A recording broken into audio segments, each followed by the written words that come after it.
In progress.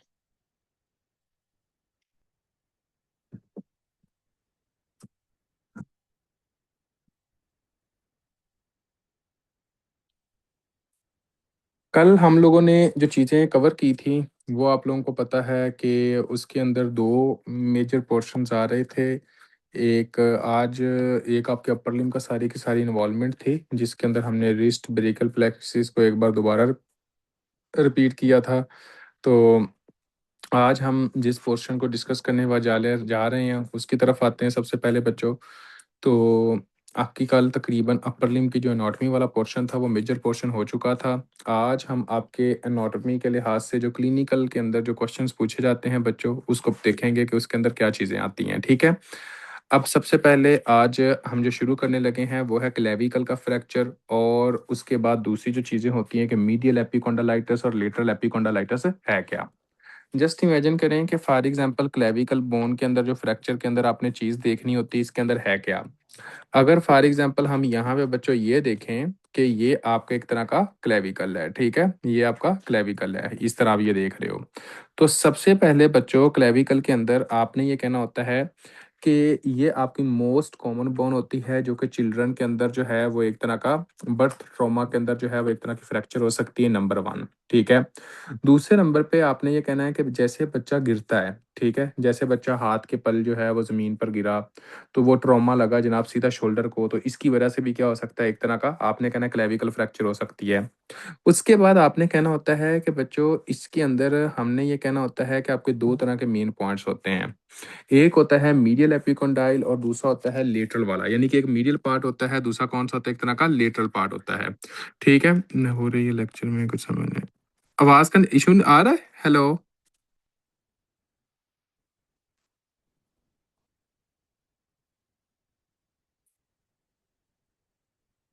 आवाज clear है? अब बताएं। असल में मुझे मैसेज आया कि आवाज का इशू हो रहा है।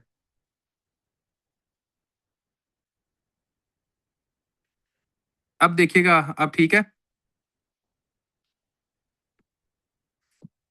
ओके। तो अगर अब आवाज ठीक है, तो इसको बिच्छू हम एक तरह का आगे लेके चलते हैं कि इसके अंदर होता क्या है। तो सबसे पहले हम जो अभी डिस्कस कर रहे हैं वो बच्चों के एक तरह का क्लेविकल फ्रैक्चर के बारे में देख रहे थे कि क्लेविकल का फ्रैक्चर क्या होता है। तो आपने ये कहना होता है बच्चों कि इसके अंदर है क्या। जस्ट इमेजिन करें, फॉर एग्जाम्पल ये वाला जो पार्ट होता है ना बच्चों, ये वाला जो पार्ट है, इस पार्ट को हम क्या कहते होते हैं कि आपने 2 चीजें अपने जहन के अंदर रखनी होती हैं। एक होता है आपका लेटरल पार्ट, और दूसरा जो पार्ट होता है वो कौन सा पार्ट होता है, आपने कहना होता है मीडियल पार्ट होता है, ठीक है? दूसरा कौन सा पार्ट होता है, एक तरह का आपका मीडियल पार्ट होता है।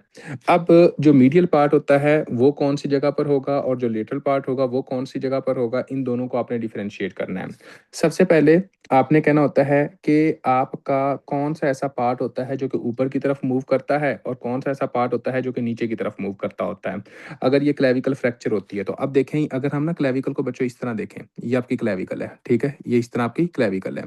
तो आप जैसे कि हम मैंने आप लोगों को बताया कि हाँ जी जनाब, क्लेविकल के अंदर 2-3 चीज़ें जो हैं वो आप लोगों ने देखनी होती हैं कि एक तो सबसे जो मोस्ट कॉमन जो होती है वो है कौन सी, ठीक है? आपने ये कहना है कि जो मोस्ट कॉमन जो है वो आपका कौन सा होता है फ्रैक्चर है, तो आपने कहना है बच्चों के अंदर जो मोस्ट कॉमन फ्रैक्चर होता है वो यही वाला होता है।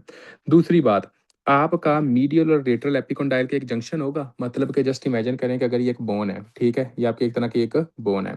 इस बोन के अंदर आप 2 पार्ट्स को डिवाइड करते हो। एक पार्ट्स को आप कहते हो कि मीडियल पार्ट है। जस्ट इमेजिन करें कि अगर आप ये पार्ट को कहे कि हाँ जी जनाब ये आपका मीडियल पार्ट है, ठीक है? ये आपका मीडियल पार्ट है, और इस पार्ट को कहे कि ये आपका एक तरह का लेटरल पार्ट है, तो इनके दरमियान में एक जंक्शन भी तो होगा ना, जो 2 चीज़ों को जोड़ रहा होगा, ठीक है? अगर हम देखते हैं कि एक पेन है, तो बोन भी आपकी एक पेन की तरह है। तो बच्चों आपने कहना है कि ये आपका एक साइड जो है वो लेटरल हिस्सा, दूसरा पार्ट कौन सा, एक तरह का मीडियल हिस्सा है। तो जब ये बोन का मीडियल और लेटरल का जो जंक्शन है, जहां पर ये मिलता होता है, आपने कहना होता है कि मोस्ट कॉमन आपकी जो क्लेविकल फ्रैक्चर होती है वो इसी जगह पे होती है। ठीक हो गया? एक बात आपने ये कहना होता है। तो अगर फॉर एग्जाम्पल एक ये पॉइंट, दूसरा आपने कहना होता है कि जो मोस्ट कॉमन जो जो साइड आपका जो वीकेस्ट पोर्शन होता है बोन का वो कौन सा होता है? आपने कहना होता है कि मिडल 1/3 ऑफ द क्लेविकल, मतलब कि अगर यहाँ पर आपका जो मिडल 1/3 ऑफ क्लेविकल है ना, ये वाला हिस्सा, आपने कहना है मिडल 1/3 ऑफ जो क्लेविकल होगा वो मोस्ट आपका वो हिस्सा होता है जहाँ पर एक तरह का आपने कहना है कि आपका चांसेस ऑफ फ्रैक्चर होते हैं। इसकी मैं आपको एग्जांपल देता हूँ बच्चों, क्यों? फॉर एग्जांपल अगर ये वाला जो हिस्सा है बच्चों वो मीडियल है और ये वाला जो हिस्सा है वो एक तरह का लेटरल है, आप इस तरह समझें, ठीक है? तो अब देखें, अगर हम बोन को 3 हिस्सों में डिवाइड करें, कितने हिस्सों में डिवाइड करें? 3 हिस्सों में। जस्ट इमेजिन करें कि आपने ये एक बोन है, उसको जनाब आपके 3 हिस्सों के अंदर डिवाइड किया।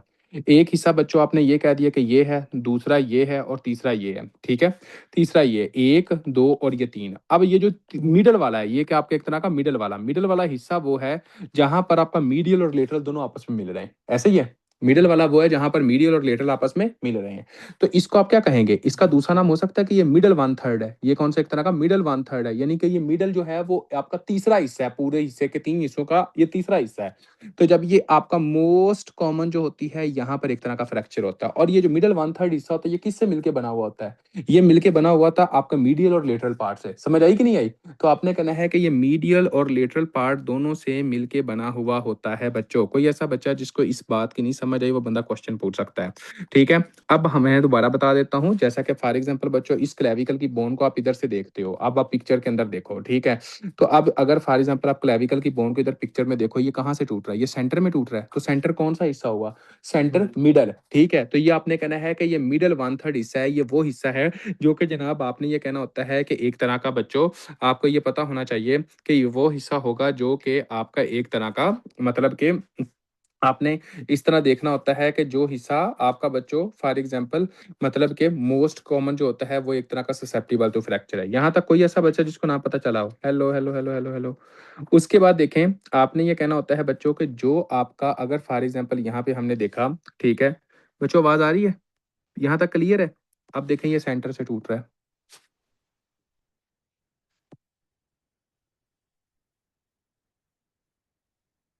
ओके। अब देखें, दो चीजें आपने ये देखनी होती हैं बच्चों। जैसा कि मैंने कहा था कि एक मीडियल होता है, दूसरा आपका लेटरल पार्ट होता है। अब आपको ये बात का पता होना चाहिए कि आपका जो मीडियल पार्ट होता है ना, जैसे फ्रैक्चर होता है ना बच्चों, ठीक है, जैसे फ्रैक्चर होता है, तो जो मीडियल पार्ट होता है, कौन सा पार्ट होता है? एक तरह का मीडियल पार्ट। आपने कहना है कि ये ऊपर की तरफ चला जाता है। मीडियल पार्ट कहाँ पे मूव करेगा? ऊपर की तरफ मूव करेगा। और जो लेटरल पार्ट होगा वो नीचे की तरफ मूव कर जाएगा। जस्ट इमेजिन करें, ये आपका बाजू है, ठीक है? आपका अपर लिम्ब है, इसके ऊपर प्रेशर है, तो ये क्लेविकल को नीचे की तरफ नहीं खींचेगा? शाबाश, ये बताइएगा बच्चों, ये क्लेविकल को नीचे की तरफ खींचेगा, ठीक है? उसके बाद अगर फॉर एग्जांपल आप जो दूसरा पार्ट देखते हो, ठीक है, आपने कहना है कि एक पार्ट होता है जिसको हम कहते हैं एक तरह का, आपको पता होना चाहिए कि मीडियल पार्ट है। तो जो आपका मीडियल पार्ट होगा वो कहां पर चला जाएगा? आपका वो आपका ऊपर की तरफ चला जाएगा। तो आपने कहना है कि आपका इसके अंदर होता कैसे है बच्चों? आपने सिंपल अल्फाज के अंदर ये कहना है कि जो मीडियल पार्ट होगा, मीडियल पार्ट ऑफ क्लेविकल जो होगा, पार्ट ऑफ क्लेविकल जो होगा बच्चों, वो आपका कहाँ जाएगा? अपवर्ड मूव कर जाएगा, ऊपर की तरफ मूव जा कर जाएगा हड्डी टूटने के बाद, ठीक हो गया? और जो लेटरल पार्ट होगा, कौन सा आपका एक तरह का लेटरल पार्ट ऑफ क्लेविकल जो होगा, वो कहाँ पर मूव करेगा वो बच्चों? वो आपका एक तरह का डाउनवर्ड मूव करेगा। वो आपने कहना है कि वो डाउनवर्ड मूव करेगा। क्लियर हो गया? तो आपने ये बोन यहाँ मिड से ब्रेक होती है, इसका मीडियल ये आगे लेटरल ये आगे। नहीं नहीं, ये मीडियल नहीं है, ये आपका दोनों का हिस्सा मिक्सचर है। जैसा कि फॉर एग्जांपल आपने कहना है कि हाँ जी जनाब, ये बच्चों फॉर एग्जांपल ये एक आपका ये इस तरह बोन, आधी बोन इससे बन गई, ठीक हो गया? जैसा कि हमने कहा कि आधी बोन ये जनाब आपकी ऐसे है, और उसके बाद आपने कहना है कि हाँ जी यहाँ पर दूसरा जो हिस्सा है वो जनाब ये वाला, ये अब मैंने आपका ब्लू से बना दिया, ठीक हो गया? अब ये जो हिस्सा है मिडल वाला, इसको आप ये देखोगे कि ये दोनों के मिलने से बना हुआ है। ये किससे मिला हुआ? आपका मीडियल और लेटरल दोनों से मिलने से बना हुआ है। तो इस हिस्से को हम क्या कहेंगे? एक तरह का मिडल 1/3 पार्ट। कौन सा? एक तरह का मिडल 1/3 पार्ट। और ये जो मिडल दोनों का जो मिक्सचर होता है, मीडियल और लेटरल का, यहाँ पर जो बोन होती है वो मोस्ट कॉमनली फ्रैक्चर होती है। अब जैसे ये फ्रैक्चर होगा, ठीक है, तो जो मीडियल पार्ट होगा, अगर ये मीडियल पार्ट है, ये कौन सा आपका एक तरह का मीडियल पार्ट है, तो मीडियल पार्ट का जो क्लेविकल होगा वो ऊपर की तरफ मूव कर जाएगी, और जो लेटरल पार्ट की जो क्लेविकल होगी वो नीचे की तरफ मूव कर जाएगी, ठीक हो गया? ये आपने याद करना है। और लेटरल पार्ट की जो क्लेविकल होती है वो क्यों नीचे की तरफ मूव करती है? आपने कहना होता है कि लेटरल पार्ट की जो क्लेविकल होती है वो इस वजह से वो नीचे की तरफ मूव करती है कि आपका बाजू यहाँ पे होता है। आप देखें, अगर फॉर एग्जांपल यहाँ पे आपके आपकी ह्यूमरस है, तो नीचे की तरफ ह्यूमरस प्रेशर डालेगी कि नहीं डालेगी? शाबाश, आप खुद देखो, डालेगी। तो ये ह्यूमरस नीचे की तरफ खींचेगी, ठीक हो गया। यहाँ पे आपने कहना है कि ये क्लेविकल आपकी स्टर्नम के साथ लगी हुई, किसके साथ लगी? एक तरह का स्टर्नम के साथ लगी हुई। तो इधर से ये ऊपर की तरफ मूव कर जाएगी, इधर से क्या होगा, एक तरह का ये ऊपर की तरफ मूव कर जाएगी। तो इजी अल्फाज के अंदर बच्चों आपने ये कहना होता है कि फॉर एग्जाम्पल कि यहाँ पर आपका होगा क्या। आपने इजी अल्फाज के अंदर ये कहना होता है बच्चों कि जब भी क्लेविकल फ्रैक्चर होती है तो वो आपके मिडल से होती है, नंबर वन। नंबर टू, आपने ये कहना है कि आपका जो मिडल वन थर्ड हिस्सा होता है ये आपका मीडियल और लेटरल दोनों के मिलने से बनता होता है, नंबर टू। नंबर थ्री, आपने ये कहना होता है कि जो मीडियल पार्ट होता है, ये वाला जो पार्ट होता है यहाँ पर आपकी स्टर्नम होती है, और ये वाला जो पार्ट होता है यहाँ पर आपका कौन सा था, एक तरह का बच्चों लेटरल जो होता है, वहां पे आपका बाजू आ रहा होता है, ठीक है। अब देखें, अगर हड्डी यहाँ से टूटती है तो यहाँ पे जो बाजू, इस बाजू को नीचे की तरफ खींचेगा, ठीक है। तो लेटरल कहाँ जा रहा है? लेटरल आपका एक तरह का बच्चों डाउनवर्ड मूव करवा रहा है, क्यों? क्योंकि ग्रेविटी की वजह से, और दूसरा आपने कहना है कि आपका जमीन का प्रेशर यानी कि ये, और बाजू के फोर्स की वजह से, ठीक हो गया। उसके बाद बच्चों ये ऊपर की तरफ मूव करता है इस वजह से क्योंकि यहाँ पर आपका एक मसल होता है जिसको हम कहते हैं स्टर्नोक्लेडोमास्टाइड। ये स्टर्नोक्लेडोमास्टाइड जो मसल होता है वो जनाब आपके बाजू को ऊपर की तरफ यानी कि आपके क्लेविकल को ऊपर की तरफ खींचता है। मेरे ख्याल में यहाँ तक आप लोगों को क्लियर हो गया होगा। अब देखें कि फॉर एग्जाम्पल यहाँ पे क्या लिखा हुआ है कि अब जो क्लेविकल होगी वो पहले की निस्बतन क्या होगी, शॉर्ट में छोटी हो जाएगी, साइज में छोटी हो जाएगी, ये आपने याद करना है। तो देखो बच्चों, यहाँ पे आप अगर आप देखते हो इटियोलॉजी क्या है, चाइल्ड बर्थ ट्रॉमा है, फॉल ऑन आउटस्ट्रेच्ड हैंड है, या डायरेक्ट मतलब कि शोल्डर के ऊपर कोई ना कोई इंजरी हुई, इस वजह से क्लेविकल फ्रैक्चर भी होगा क्या। Weakest point junction of the middle and lateral third. Middle and lateral third का मतलब क्या है, यानी कि आपने कहना है कि वो पॉइंट जो सेंट्रल एरिया है वो ये बात कर रहा है। उसके बाद आपने कहना है कि बंदे को जो होगा शोल्डर ड्रॉप हो जाएगा, क्यों? क्योंकि बाजू नीचे की तरफ गिर गया, क्योंकि अब आपके बाजू को जो वजन जो मेंटेन करता है वो कौन करता है? क्लेविकल करता है। अगर क्लेविकल ही टूट जाएगी तो बाजू क्या होगा, नीचे की तरफ गिर जाएगा। तो आपने कहना शोल्डर ड्रॉप होगा। उसके बाद अपना शॉर्टेंड क्लेविकल, क्लेविकल क्या होगी, छोटी होगा। लेटरल फ्रैगमेंट क्या होगा, नीचे की तरफ जाएगा। अभी आपको मैंने बताया कि लेटरल वो पार्ट है जहां पर बाजू आपका ह्यूमरस जो है वो एक तरह का उसका हेड जो है वो लगा हुआ है। तो अगर फॉर एग्जांपल क्लेविकल फ्रैक्चर होती है तो जो ह्यूमरस का जो हेड होगा वो उस बाजू को नीचे की तरफ खींचेगा, जिसकी वजह से क्लेविकल डाउनवर्ड मूव करेगी। उसके बाद आपने कहना होता है medial rotated arm pectoralis measure it medially. अब देखो कि फॉर एग्जांपल यहाँ पर उसने यही पिक्चर को इस तरह शो किया हुआ है बच्चों कि अगर फॉर एग्जांपल ये मीडियल फ्रैगमेंट हुआ है तो मीडियल क्या होता है, स्टेनोक्लेडोमास्टाइड करता है। कौन करता है? स्टेनोक्लेडोमास्टाइड करता होता है। और ये क्या करेगा, एक तरह का ऊपर की तरफ मूव करेगा। और उसकी तरफ से अगर हम दूसरी तरफ देखेंगे कि लेटरल फ्रैगमेंट क्या होगा, आपने कहना है कि ग्रेविटी की वजह से और पेक्टोरलिस मेजर की वजह से आपका नीचे की तरफ मूव करेगा, ये आपने याद करना है। ये देखें बच्चों, यहाँ पर अगर आप इसको थोड़ा सा गौर करते हो, लेटरल फ्रैगमेंट क्या होगा, डाउनवर्ड मूव करेगा, और मीडियल फ्रैगमेंट क्या होगा, स्टेनोक्लेडोमास्टाइड की वजह से आपका एक तरह का ऊपर की तरफ मूव करेगा। सिंपल, आपने ये याद रखना है। अब देखो कि फॉर एग्जांपल अगर कभी भी एग्जामिनर ये पूछता है कि इसके अंदर कौन कौन सा होता है, ये आपने चार पॉइंट्स इसने याद करने हैं। ये आपके बज़वर्ड्स हैं। कौन से बज़वर्ड्स हैं? ये आपने कहना है कि फॉर एग्जांपल क्लेविकल फ्रैक्चर क्या होता है, शोल्डर ड्रॉप हो जाता है, शॉर्टन क्लेविकल हो जाती है, मीडियल रोटेटेड आर्म हो जाता है, नंबर वन ये पॉइंट है। दूसरा, लेटरल जब भी फ्रैगमेंट टूटे आपका जो होता है वो नीचे की तरफ मूव करेगा, क्यों? क्योंकि एक तो ग्रेविटी, दूसरा कौन सा मसल है, पेक्टोरलिस मेजर मसल है। तो आपने कहना है gravity and pectoralis major muscle है। मीडियल फ्रैगमेंट जो होगा वो आपका ऊपर की तरफ मूव करेगा, क्यों? क्योंकि स्टर्नोक्लेडोमास्टाइड मसल है। कौन सा मसल, एक तरह का स्टर्नोक्लेडोमास्टाइड मसल है, इस वजह से ऊपर की तरफ मूव करेगा। मोस्ट कॉमन साइड कौन सी होती है? Junction of middle and lateral third. कौन सा? वो जो हिस्सा जो कि मीडियल और लेटरल का दोनों का सेंट्रल पार्ट है, उसकी बात हो रही है। यहां तक कोई ऐसा बच्चा जिसको नहीं समझ आई, यहाँ पर भी बच्चों आपका ये वाले पॉइंट में भी यहाँ पे ये लिखा हुआ है। और उसके बाद अगर हम यहाँ पे आते हैं कि क्लेविकल के अंदर क्या लिखा है, common in children as birth trauma. उसके बाद आपने कहना होता है usually caused by fall on outstretched hand और by direct trauma on the shoulder, ठीक हो गया। वीकेस्ट पॉइंट कौन सा? Junction of the middle and lateral third, ये आपका मेन पॉइंट होता है जिसको मिडल वन थर्ड कहते होते हैं। Fracture at the medial segment are the most common. Middle side होता है वो आपका most common. Present as shoulder drop होता है, शॉर्टन क्लेविकल होती है, आपको मैंने बता दिया। लेटरल जो फ्रैगमेंट होगा वो एक तरह का डिप्रेस होगा due to arm weight and medial rotated. उसके बाद आपने कहना पेक्टोरलिस मेजर की वजह से, यही हमने कहा। और उसके बाद आपने ये कहना होता है कि जो आपका मीडियल साइड होगी वो कौन सी होगी, वो ऊपर की तरफ मूव कर जाएगी, क्यों? क्योंकि आपने कहना स्टर्नोक्लेडोमास्टाइड मसल की वजह से। कौन सा? आपका एक तरह का lateral fragment is depressed by the gravity and by pull of the pectoralis major muscle, ठीक हो गया। Medial fragment is pulled superiorly by the sternocleidomastoid muscle. तो मेरे ख्याल में यहाँ तक कोई ऐसा बच्चा जिसको नहीं समझे बंदा पूछ सकता है। आगे अगर हम आते हैं तो ये क्या, फॉल ऑन आउटस्ट्रेच्ड हैंड, ये है शोल्डर ड्रॉप होता है, शॉर्टन क्लेविकल होती है। उसके बाद मोस्ट कॉमन साइड जो मीडियल सेगमेंट होता है, ये आपने याद करना। क्लेविकल फ्रैक्चर होगी, शॉर्ट ड्रॉप होगा, वो लेटरल की तरफ, मीडियल ऊपर की तरफ मूव करेगा, ठीक है। शाबाश। हाँ जी बच्चों, अब आगे चलते हैं। कोई ऐसा बच्चा जिसको नहीं समझे वो बंदा पूछ सकता है। शाबाश, क्लियर है? क्लियर है।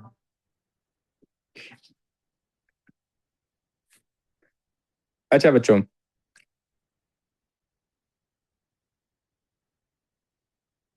अब आज जनाब आगे आगे आपको पता होना चाहिए कि ओवर यूज इंजरीज ये कौन कौन सी होती हैं, ठीक है। इसको बच्चों आप देखते हो कि इसके अंदर कौन कौन सी चीज़ें आती हैं। यार देखें, ओवर यूज इंजरी के अंदर आपने ये कहना होता है कि इसके अंदर जो मेन पॉइंट्स आता है, ठीक है, कि कौन कौन सी हैं। आपने कहना है कि आपकी दो मेन पॉइंट्स आते हैं। एक इसके अंदर आता है मीडियल एपिकोंडालाइटिस, एक होता है कि यानी कि आपका लेटरल एपिकोंडालाइटिस, ठीक हो गया। अब मेरी बात को थोड़ा सा गौर कीजिएगा बच्चों। अगर फॉर एग्जांपल मीडियल की बात करते हैं तो आपने कहना है ये गोल्फर के प्लेयर को देख रही हो बच्चों, समझ आ रही है, ये कौन से तरह का गोल्फर का प्लेयर होता है। और अगर हम गोल्फर का प्लेयर देखते हैं तो इसके अंदर क्या होता है, आपने कहना है ये बार बार एक तरह की फ्लेक्शन होती है इसके अंदर। फ्लेक्शन का मतलब क्या है, अब इसके अंदर मैं आप लोगों को एक थोड़ा सा पॉइंट जो है वो आप लोगों को एक तरह का बताता हूँ। एक मिनट रुकें, डॉक्टर साहब इधर आए, इधर आए यार।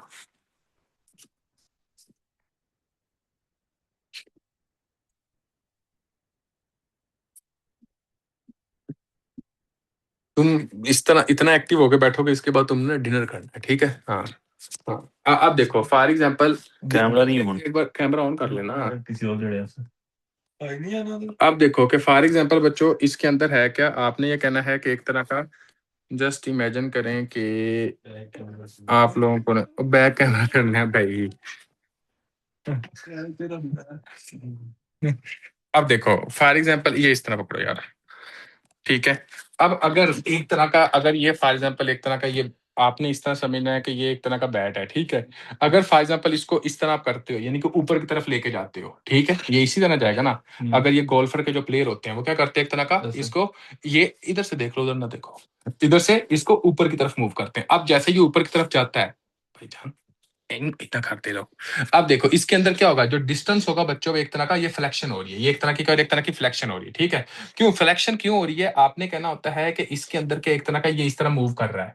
अब देखें तो इसके अंदर जो मेन फोर्स पड़ रही है वो कौन सी जगह पे पड़ रही है, ये आपके हिस्से के अंदर पाई रही है, जिसको हम कहते हैं मीडियल एपिकोंडाइल। ये कौन सा था, एक तरह का मीडियल एपिकोंडाइल, समझ आ रही है।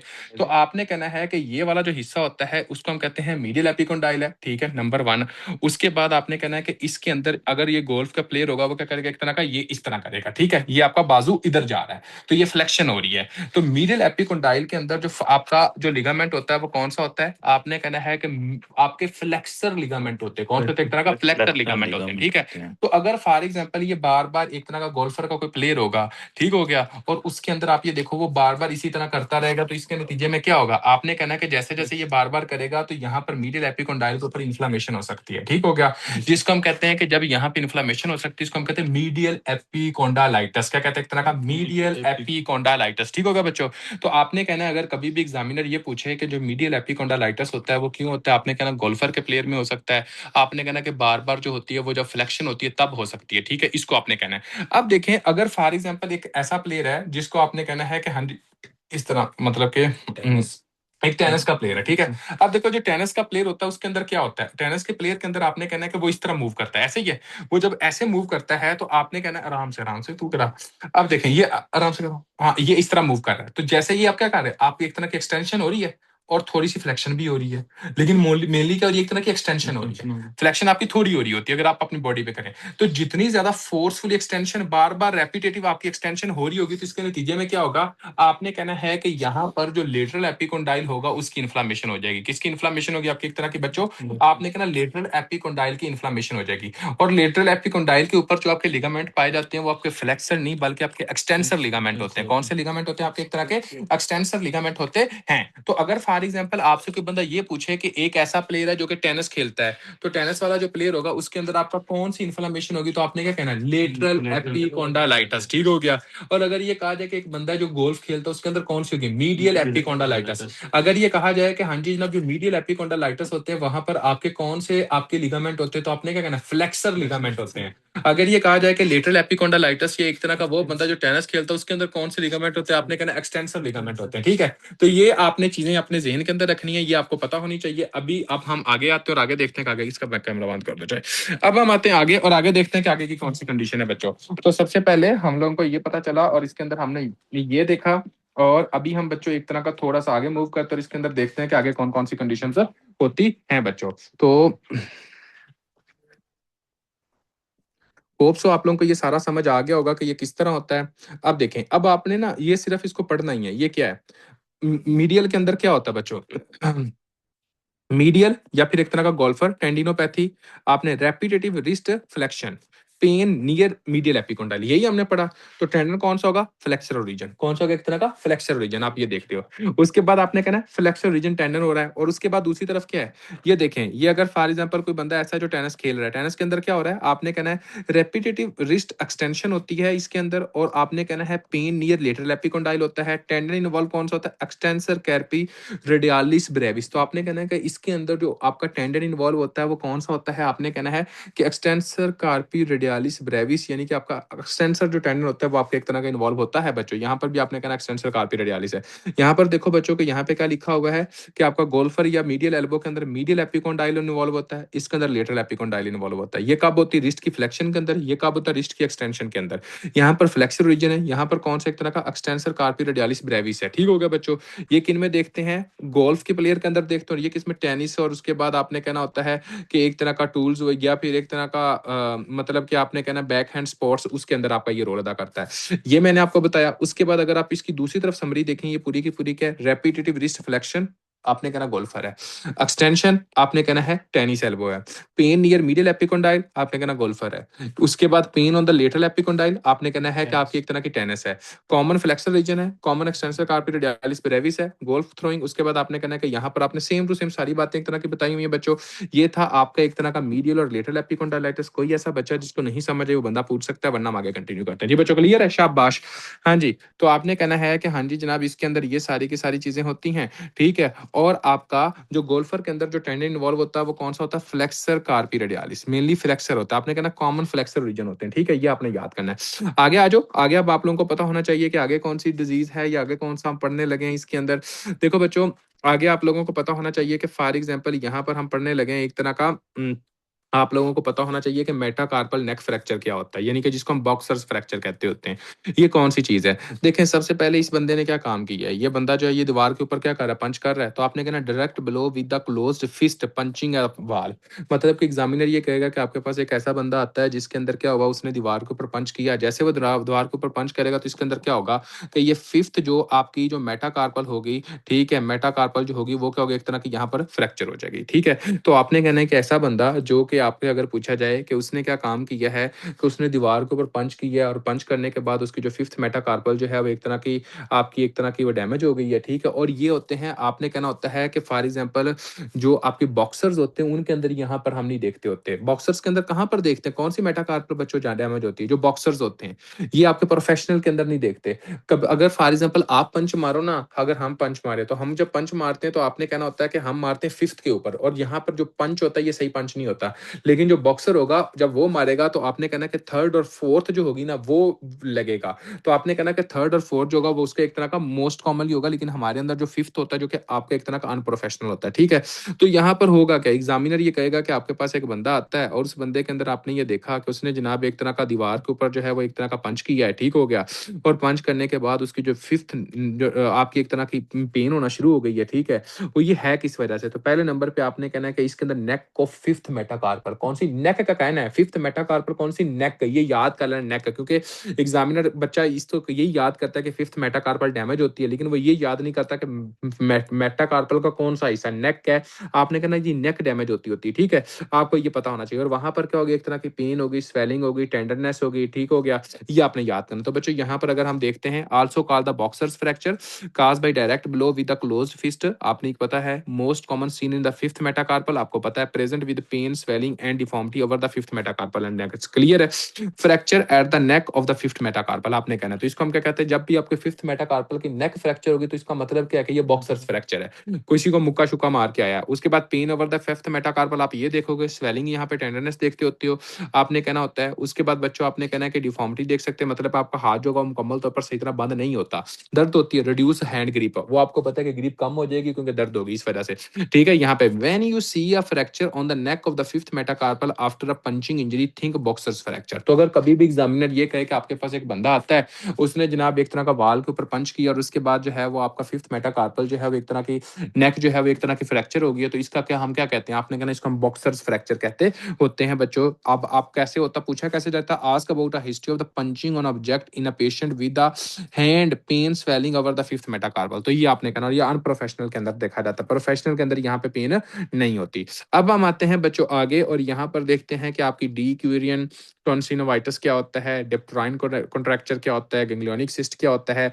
ये आपके अपर लिम्ब के कुछ और आपके इंपॉर्टेंट पॉइंट्स हैं, इसके बारे में हम आते हैं। ठीक है, सबसे पहले बच्चों आपको ये पता होना चाहिए, मैं आपको इधर से बता देता हूँ, उसके बाद फिर हम आगे दूसरी तरफ मूव करेंगे। जस्ट इमेजिन करें कि यहाँ पर होगा बच्चों, पता क्या, आपने ये बात अपने जहन के अंदर रखनी होती है कि एक तरह का ये अंगूठा है, ठीक है, ये वाला जो हिस्सा होता है ना, ये वाला जो हिस्सा है, अगर कोई भी पेशेंट आपके पास आता है जिसके ये वाला जो हिस्सा होगा, ठीक है, आपने कहना है कि ये वाले हिस्से को हम कहते होते हैं रेडियल स्टीलॉइड प्रोसेस। क्या कहते हैं? एक तरह का, ये वाले हिस्से को हम कहते होते हैं एक तरह का रेडियल स्टीलॉइड प्रोसेस है। तो आपने ये बात अपने जहन के अंदर रखनी है कि आपके एक तरह का रेडियल स्टीलॉइड प्रोसेस होता है बच्चों, ठीक है, नंबर वन। नंबर टू, आपने कहना होता है कि ये रेडियल स्टीलॉइड जो प्रोसेस होता है, यहाँ पर बच्चों आपके दो तरह के टेंडन मेनली पाए जाते हैं। एक जो टेंडन होता है उसको आपने कहना होता है कि अबडक्टर पोलिसुस लॉन्गस। कौन सा होता है एक तरह का बच्चों? आपने कहना है कि एक जो टेंडन होता है उसको हम कहते हैं अबडक्टर पोलिसुस लॉन्गस यानी कि एपीएल।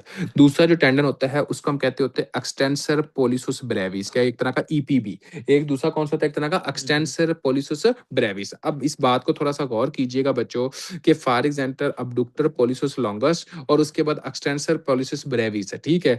अगर यहाँ पर ये जनाब आपका एक तरह का ये डैमेज हो जाए तो बंदा जो होगा जैसे ये थंब मूव करवाएगा ना, एक ऐसा बंदा है जो कि थंब मूव करवाता है, तो थंब के मूव करवाने के साथ ही उसके इधर पेन होना शुरू हो जाती है, ठीक है। तो आपने कहना है कि अगर किसी भी बंदे के अंदर आप ये देखो कि पेन ओवर द थंब, कब? फॉर एग्जांपल जब वो मूव करवाता है, ठीक है, वो आपकी वर्स हो जाए, तो इसके लिए हम इसको कहते होते हैं कि एक टेस्ट कहते हैं जिसको हम कहते होते हैं कि फ्रिंकल स्टेन टेस्ट। क्या एक तरह का फ्रिंकल स्टेन टेस्ट। इसके अंदर हम पता क्या कहते होते हैं, हम पेशेंट को कहते हैं कि अच्छा इस तरह करें कि अपने थंब को मूव करें, आगे पीछे मूव करें, ठीक हो गया। तो अगर फॉर एग्जांपल सर ये रिपीट कर दें, ओके बच्चे मेरी बात को थोड़ा सा गौर करो, जैसा कि जस्ट इमेजिन करें मैंने ये कहा कि ये वाला हिस्सा है और यहाँ पर आपके बच्चों दो तरह के टेंडन होते हैं। एक तो कौन सा टेंडन होता है, आपने कहना होता है कि अबडक्टर पॉलिसस लॉन्गस होता है। कौन सा एक तरह का? अबडक्टर पॉलिसस लॉन्गस होता है जिसको हम एपीएल कहते होते हैं बच्चों, ठीक है।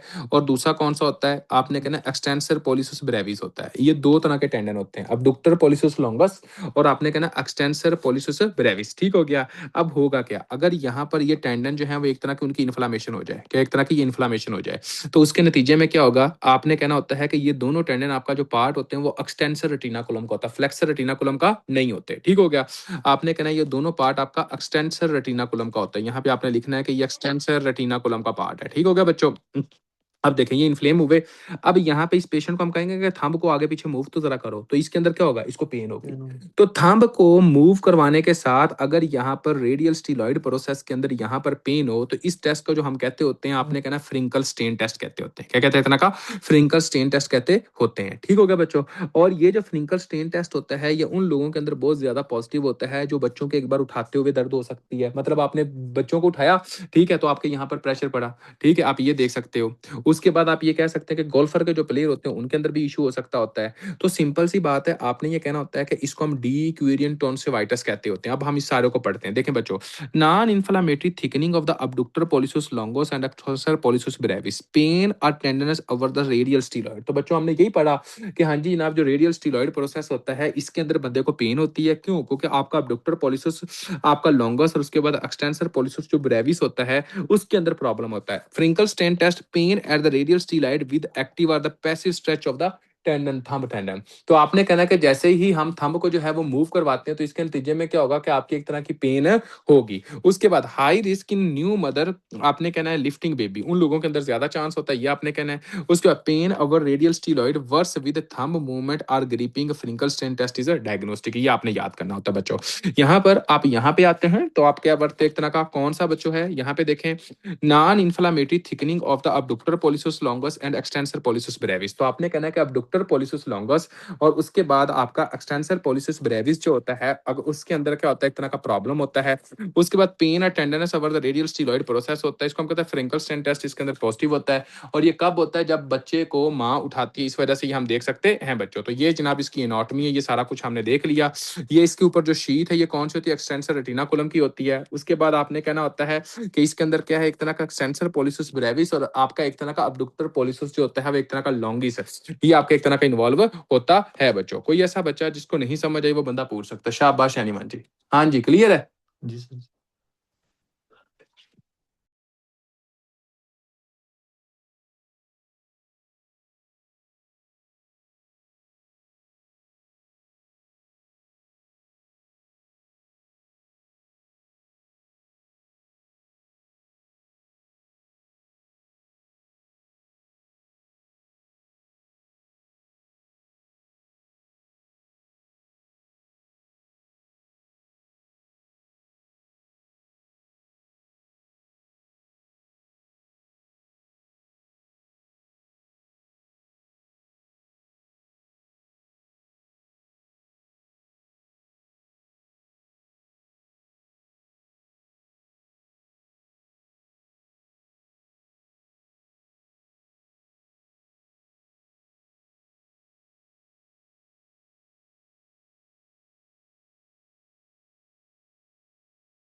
अच्छा बच्चों, अब देखो कि ये सारी की सारी कंडीशंस आप लोगों को क्लियर हो गई होंगी, होप सो। अभी हम थोड़ा सा और स्पीड में लेके जाते हैं इसको।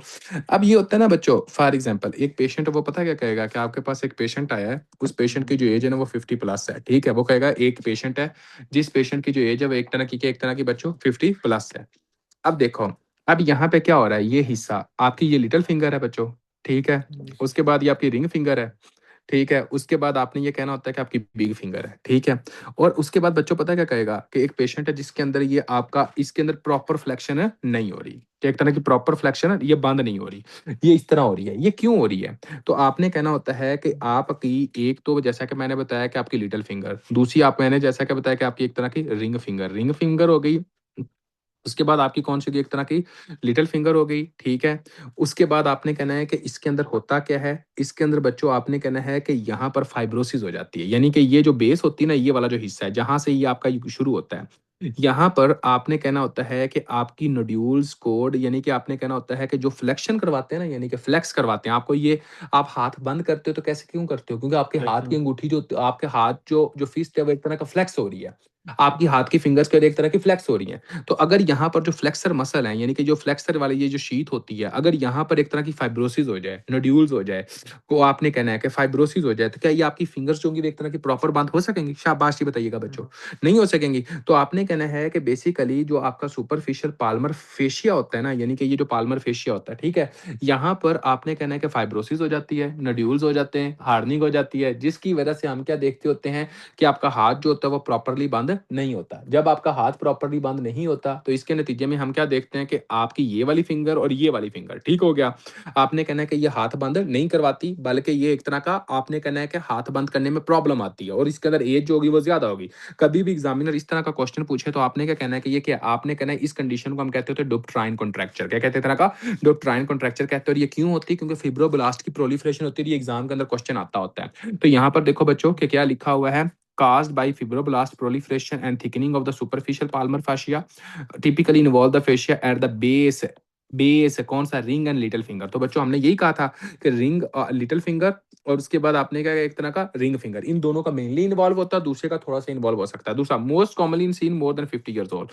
ये आपने याद करना है। और यहाँ पर इसकी पिक्चर भी आप लोगों ने देख ली। अगर हम फॉर एग्जांपल इसको इधर देखें डुप्ट्राइन कॉन्ट्रैक्चर को, तो ये क्या है, caused by fibroblast proliferation and thickening of the superficial palmar fascia, typically involve the fascia at the base of the ring and the little finger, unknown etiology, most frequently seen in male more than 50 years। वही वाली बात है बच्चों। तो क्या हम देखेंगे, painless thickening, nodules, course, flexion, contracture देखते होते हैं। कौन सा फ्लेक्शन, ये जो बांध होता है इसमें फ्रैक्चर यानी कि हार्डनिंग देखते हैं, स्टिफनेस देखते हैं, फाइब्रोसिस देखते हैं, जिस वजह से ये क्या होता है, एक तरह का बंद नहीं होते। ये आपने याद करना। कोई ऐसा बच्चा जिसको यहाँ तक समझ नहीं है, बंदा पूछ सकता है, वरना नेक्स्ट हम देखते हैं बच्चों कि आपके एक तरह का गैंग्लियोनिक सिस्ट क्या होता है। यार ये सही है ना इस तरह, ये जो नोट्स से मैं करवा रहा हूँ? क्यों बच्चों, ये नोट्स वाला काम ठीक है? जी सर। क्योंकि इसमें ये है कि आप लोगों को पिक्चर भी दिखा रहा हूँ, और दूसरा ये चीज़ें हैं कि पिक्चर भी आ रही हैं, और उसके बाद और एक आपने एक काम लाजमी करना है कि इसको यूएसएमएल फर्स्ट ईयर से पढ़ोगे तो बच्चों वहाँ पे कम लिखा हुआ है, हम ज्यादा कर रहे हैं, ठीक है? कोई सिंगल चीज़ भी ऐसी नहीं होगी जो कि यहाँ वहाँ पे लिखी और यहाँ पे हम ना कर रहे हो, ठीक है? हम्म, हाँ, तो इस वजह से हम ज़्यादा ये पिक्चर दिखा के और ये सारा कुछ इसके ऊपर फोकस कर रहे हैं। अब देखो बच्चों, आगे हम आते हैं कि गैंग्लियोनिक सिस्ट क्या होती है। बच्चों गैंग्लियोनिक सिस्ट जो होती है ना, आपने कहना होता है कि ये वो सिस्ट होती है। अब देखें, यहाँ पर ये बहुत कॉमन है, यानी कि बहुत ही कॉमन है, ठीक हो गया? आपने कहना होता है कि ये वैसे एग्जाम के अंदर इतनी आती भी नहीं है, तो आपसे अगर कभी भी पूछा जाए कि आपके पास एक पेशेंट आता है, उसके पास एक ना फ्लूइड फिल्ड गैंग्लियोनिक सिस्ट है, फ्लूइड फील्ड शिफ्ट है, और जब आप यहाँ पे एक तरह का ना ट्रांसल्यूमिनेशन प्रोसेस करते हो, ट्रांसल्यूमिनेशन प्रोसेस का मतलब बच्चों पता क्या होता है? अगर इस सिस्ट के ऊपर, ठीक हो गया, अंधेरा हो और यहाँ पर आप लाइट मारो, क्या मारो? एक तरह का लाइट मारो। लाइट मारने के साथ इसका जो कलर है वो चेंज हो जाए, ब्लू कलर के अंदर ये बदल जाए, जैसा कि ये आप देख रहे हो। आपका ये ब्लू कलर हो गया, ठीक है? आपने लाइट मारी, ये ब्लू कलर बन गया, ठीक है? तो इस प्रोसेस को हम कहते हैं ट्रांसल्यूमिनेशन प्रोसेस। यानी कि आपने कहना है कि ये सिस्ट के अंदर आपने एक तरह की लाइट मारी है, ठीक है? अंधेरा था एक तरफ से और यहाँ पर इसका जो कलर है वो तब्दील हो गया, तो इस प्रोसेस को हम कहते हैं ट्रांसल्यूमिनेशन प्रोसेस। तो अगर कभी भी एग्जामिनर ये कहे कि आपके पास एक पेशेंट आता है, जिस पेशेंट के अंदर ये कौन सी जगह है, शाबाश, ये कौन सी है? ये रिस्ट है ना, रिस्ट है। और ये सरफस कौन सी है रिस्ट की? ये वाली हिस्सा, ये कौन सा है? ये डोर्सल सरफस है। पाल्मर सरफस बच्चों पाम वाली होती है। तो आपने कहना है कि अगर कभी भी एग्जामिनर कहे कि आपके पास एक पेशेंट आता है, उस पेशेंट के अंदर आप ना रिस्ट की डोर्सल सरफस के ऊपर एक फ्लूइड फील्ड कैविटी देखते हो, उस फ्लूइड फील्ड कैविटी के अंदर ट्रांसल्यूमिनेशन प्रोसेस पॉजिटिव है, ठीक है? तो ये कौन सी सिस्ट है? तो आपने क्या कहना? गैंग्लियोनिक सिस्ट है। ये आपका आंसर होना चाहिए, ठीक है बच्चों? आपने कहना। और कभी कभी ये खुद ब खुद खत्म हो जाती है, या फिर हमें स्टीरॉइड का इंजेक्शन भी इसके अंदर लगा के हम खत्म कर सकते हैं। अगर फिर भी ना हो तो फिर हम सर्जरी करते होते हैं। तो देखें बच्चों, fluid filled over the lying joint और टेंडन शीट कहाँ पे आपका? यहाँ पे होता है। उसके बाद most commonly are the dorsal side of the wrist. उसके बाद आपने कहना transilluminate light passes through, usually resolve spontaneously. ये आपको पता होना चाहिए। ये दूसरी तरफ हमने ये बता दिया बच्चों। अब हम आते हैं यहाँ पर क्या है, आपको सारे का सारा एक तरह का समझ आनी चाहिए कि ganglionic cyst fluid field swelling होती है, डोर्सल रिस्ट होता है, उसके बाद ट्रांसल्यूमिनेशन प्रोसेस पॉजिटिव होता है। सिंपल सी बात है। यहाँ तक कोई ऐसा बच्चा जिसको नहीं समझ आए वो बंदा पूछ सकता है, वरना नेक्स्ट हम देखते हैं कि रेडियल हेड सबलक्सेशन क्या होता है। तो देखो बच्चों, आपको ये बात का पता होना चाहिए कि फॉर एग्जांपल जो रेडियल हेड सबलक्सेशन है ये क्या है। तो आपने ये बात अपने जहन के अंदर बच्चों कुछ यूं रखनी है कि फॉर एग्जांपल के रेडियल हेड सबलक्सेशन के अंदर एक बच्चा है, ठीक है? उस बच्चे के हाथ से आपने पकड़ा है और हाथ से पकड़ के आप उसको ऊपर की तरफ खींच रहे हो, ठीक है? बात की समझ आई कि नहीं आई? एक बच्चा है, उस बच्चे को हाथ से पकड़ा है और उस बच्चे के हाथ को पकड़ के आप ऊपर की तरफ खींच रहे हो, ठीक हो गया? तो अब इसके अंदर होगा क्या बच्चों कि आपने एक तरह का कहना है कि जैसे ही ये हाथ को पकड़ के एक तरह का आप ऊपर की तरफ खींचते हो, ठीक है? तो ये जो रेडियस होता है ना, ये रेडियस जो होता है, ठीक है, यहाँ पर क्या पाया जाता है? आपके एक लिगामेंट होता है जिसको हम कहते हैं एनुलर एनुलर लिगामेंट। कौन सा? एक तरह का एनुलर लिगामेंट होता है। जैसे ही ऊपर की तरफ निकल खींचते हो तो एनुलर लिगामेंट्स आपका एक तरह का आपने कहना है कि उससे ये बाहर की तरफ निकल आता है। एनुलर लिगामेंट से ये बाहर की तरफ निकल आता है।